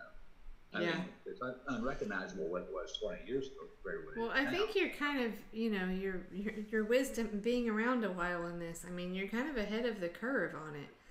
So, I mean, I like to think I am a little bit, you know. But what I've been looking at. Well, there's a guy named Richard Weiner out in California. He does the Ballot Access News, and you know, he's been researching since 1988 on ballot access laws in all 50 states. He's a genius. He's a homosexual, you know. He's a gay guy, you know. But he's brilliant, you know. And he and another guy, they do all this research on ballot access, and educating people about ballot access. The Secretary of State's office in Frankfurt knows Richard Weiner. They know about him, and they respect him. Oh yeah, you mentioned him in our interview. I remember. Yeah, I may have. Yeah, you did. What's his organization? He's actually mentioned in the pamphlet too, the Overdue Voter Revolution. He's on the inside of the back cover. Right. It mentions the Ballot Access News because. Oh, Ballot Access News. Right. Okay. Yeah. It's very educational. Right now, we're talking about a case that's going on out in California. Go to the Ballot Access News. You'll see something. Well, I mean, you heard what I just read earlier from Raji Rob, the candidate. I mean, this is what we have to do. We have to all band together. Right. Have to do it. So. Right. Yeah. Anyway, I've been working on it for a while. But I know you have. And the amount of work I put out it over the last 30 years, monumental. It's just an ungodly amount of work, you know. But, I'm sure. And there was this one kid in Cincinnati. He called me up one day and he said, "Hey, Rich," said, "who are the Green Party candidates running for office in Ohio? I want to vote for them." And this kid, he had taught Japanese over in Japan. His wife was a Japanese woman, brought her back with him. You know, they have two kids now. But I told him who the candidates were, the Green Party candidates. I said, "How do you like to start a voter revolution?" He said, "Yes, I'd love that." I said, "Tell me about it." So I met him at a coffee shop and showed him the web pages, all that kind of thing. He said, "Hey, we got to do something about this." And so we set up some demonstrations, media demonstrations and all this kind of thing. But it wasn't ready for no wine before it's time. You got to have the damn refrigerator on the back of the truck. You know? Well, keep in mind that millennials, more than any other group, are not associating with a particular party. So you could have absolutely, yeah. You could have an army of people, millennials, that want to just help you out with all this stuff because they're in their basements with 80 grand of student loan debt going, fuck this shit. Aaron Ansel, he told me about a batch text replacement program. If I didn't have that program, which it cost me $30, if I hadn't had that program, I was about to give up on the whole damn thing until he told me about the program. Right. Because you could do just tons and tons of editing, you know, and just bam, bam, bam. But we need to get you out, I think, more just talking to other independents and other, you know, find some resources to help people that want to help. Yeah, well, right, Bree? Well, when I get that done, we can have people working on the research to set up the pages for the different the local IVAs, you know, like one for every precinct, et cetera. You can set up the pages for that and do editing so people sort of have them ready to go, you know. So, you know. But I mean, I know how the whole damn thing works. It's just a matter of getting the damn refrigerator on the truck. Yeah. Yes, you know. I know you know. So I think it's going to be good. We'll continue to do more with, you know, like I said, I don't hold it against the Democratic candidates that we have on CFAR and CWAC. I personally am really excited when I see an I beside their name. I think that's going to be good going forward to sort of focus, you know, as we get past the primaries. I mean, and I don't mean like more power to the Democratic candidates that can do what Ocasio-Cortez did. That's great. But once we get past that, I think kind of focusing on, dropping the labels and talking to independents is going to be good. Yeah, well, independents and minor parties. I thought independents and minor parties because they have some structure. It's very limited. It's very light. But at least a lot of people like the National Law Party, like we got John Eastman on the ballot with very little effort, you know, with 30 people, you know, and the people that are in the minor parties have experience in their states about how the rules work and how you have to, what you need to know to get on the ballot, etc. So they have experience, you know. This is power. This is where power in numbers can, you know, exceed the money. You know, really and truly, I believe that. Maybe I'm just a silly idealist, but what now? Power in numbers can exceed the big bucks. It really can. We already won. We just haven't done it yet. We haven't. Right. You know. Exactly. You know, we haven't put the structure in place to be able to. I mean, we have the numbers. There's no doubt about it. Right. Well, it's obvious that you're tireless at this, Rich, because I know that you're on East Coast time too, and it's 2 a.m. Yeah. So, well, it's only 2 o'clock. It's only 2. I know. I think we've messaged at like 4 a.m. before, and I'm like, wait, he's in Kentucky. Oh yeah. Yeah. But when you're working for something you really believe in, you got to work 24 hours a day, you know. Yeah, you can't put it down. I agree.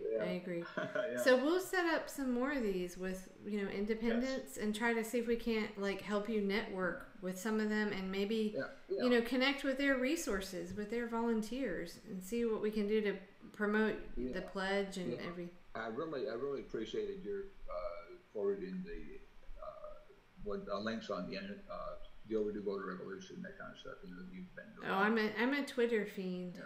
Yes. I really appreciate that. You're welcome. Well, I wouldn't do it if I didn't believe in it. That's what I Well, do.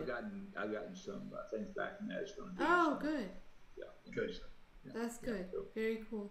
Well, thank you all for coming. And Bree, I'm so glad you joined. And I'd love to have all of you guys from Guion Journal. I love that publication. And Snork, you didn't say very much Yeah, as it's great. usual, It is but good. yeah. I'll work on it. I'll see what I can do. They're a little resistant for some reason, but Well, but you can do what you're doing and just be on audio, not video, if you want, and call it good or bad. I haven't checked Periscope. I could care less about our numbers, but we don't have a whole lot of people that watch. We're just here to have conversations. So if people are concerned about putting themselves out there, I don't think that's really an issue here. We're just here to talk. so tell them that it's not that Nobody's popular. watching. Yeah, nobody's watching. Nobody will see it, man. Just come on in. Yeah, it's like I got a good talking point. it's like I'll pitch QVC, or no, it's like C-SPAN. Nobody's freaking watching it, and they need to be. That's They need to Very be. good, It's yeah. like C-SPAN. They need There's to be. all kinds of good information on C-SPAN. There Hell really is. yes. With old videos and all kind of historical things that are really, Yes. beautiful Absolutely. Their book reviews are my favorite. Like Yeah. Stuff. going Yeah. for years back. Like I can just Yeah. pull that. Yeah. There's like a YouTube C-SPAN channel. too, man. C-SPAN too. You wanna And do- C-SPAN too, right? Yeah, Yeah. yeah. Yeah, exactly. Yeah, I'm a big All right. fan. All Well, right. I'm gonna go ahead and head out of here. Again, All right. Thank you for having me. Yeah, thank you so much for coming. And Okay. it was really good to Thanks chat a with lot. all of you. Yeah, Thank you for the dialogue. definitely. Okay. You too. I just try to add in whenever I have something to say. Yeah, You know, Any dialogue is dialogue. It all counts. right. All right. Thank you. All right. Good night, everyone. Good night. All right. Gonna thanks everyone. Yes, absolutely. I had a good time. Love doing it. Us too. Yeah. Good night. Bye. Good night. Yeah. What do I turn this off or who does? You can just go to the bottom right corner. And, Oh, well, I got a click picture it. of Bernie there. Watch the CEO versus the town hall. And, Yeah, I think. Yeah, just click and. Oh, hang on. I'm gonna Is that stop. meeting? Yeah, that's I'm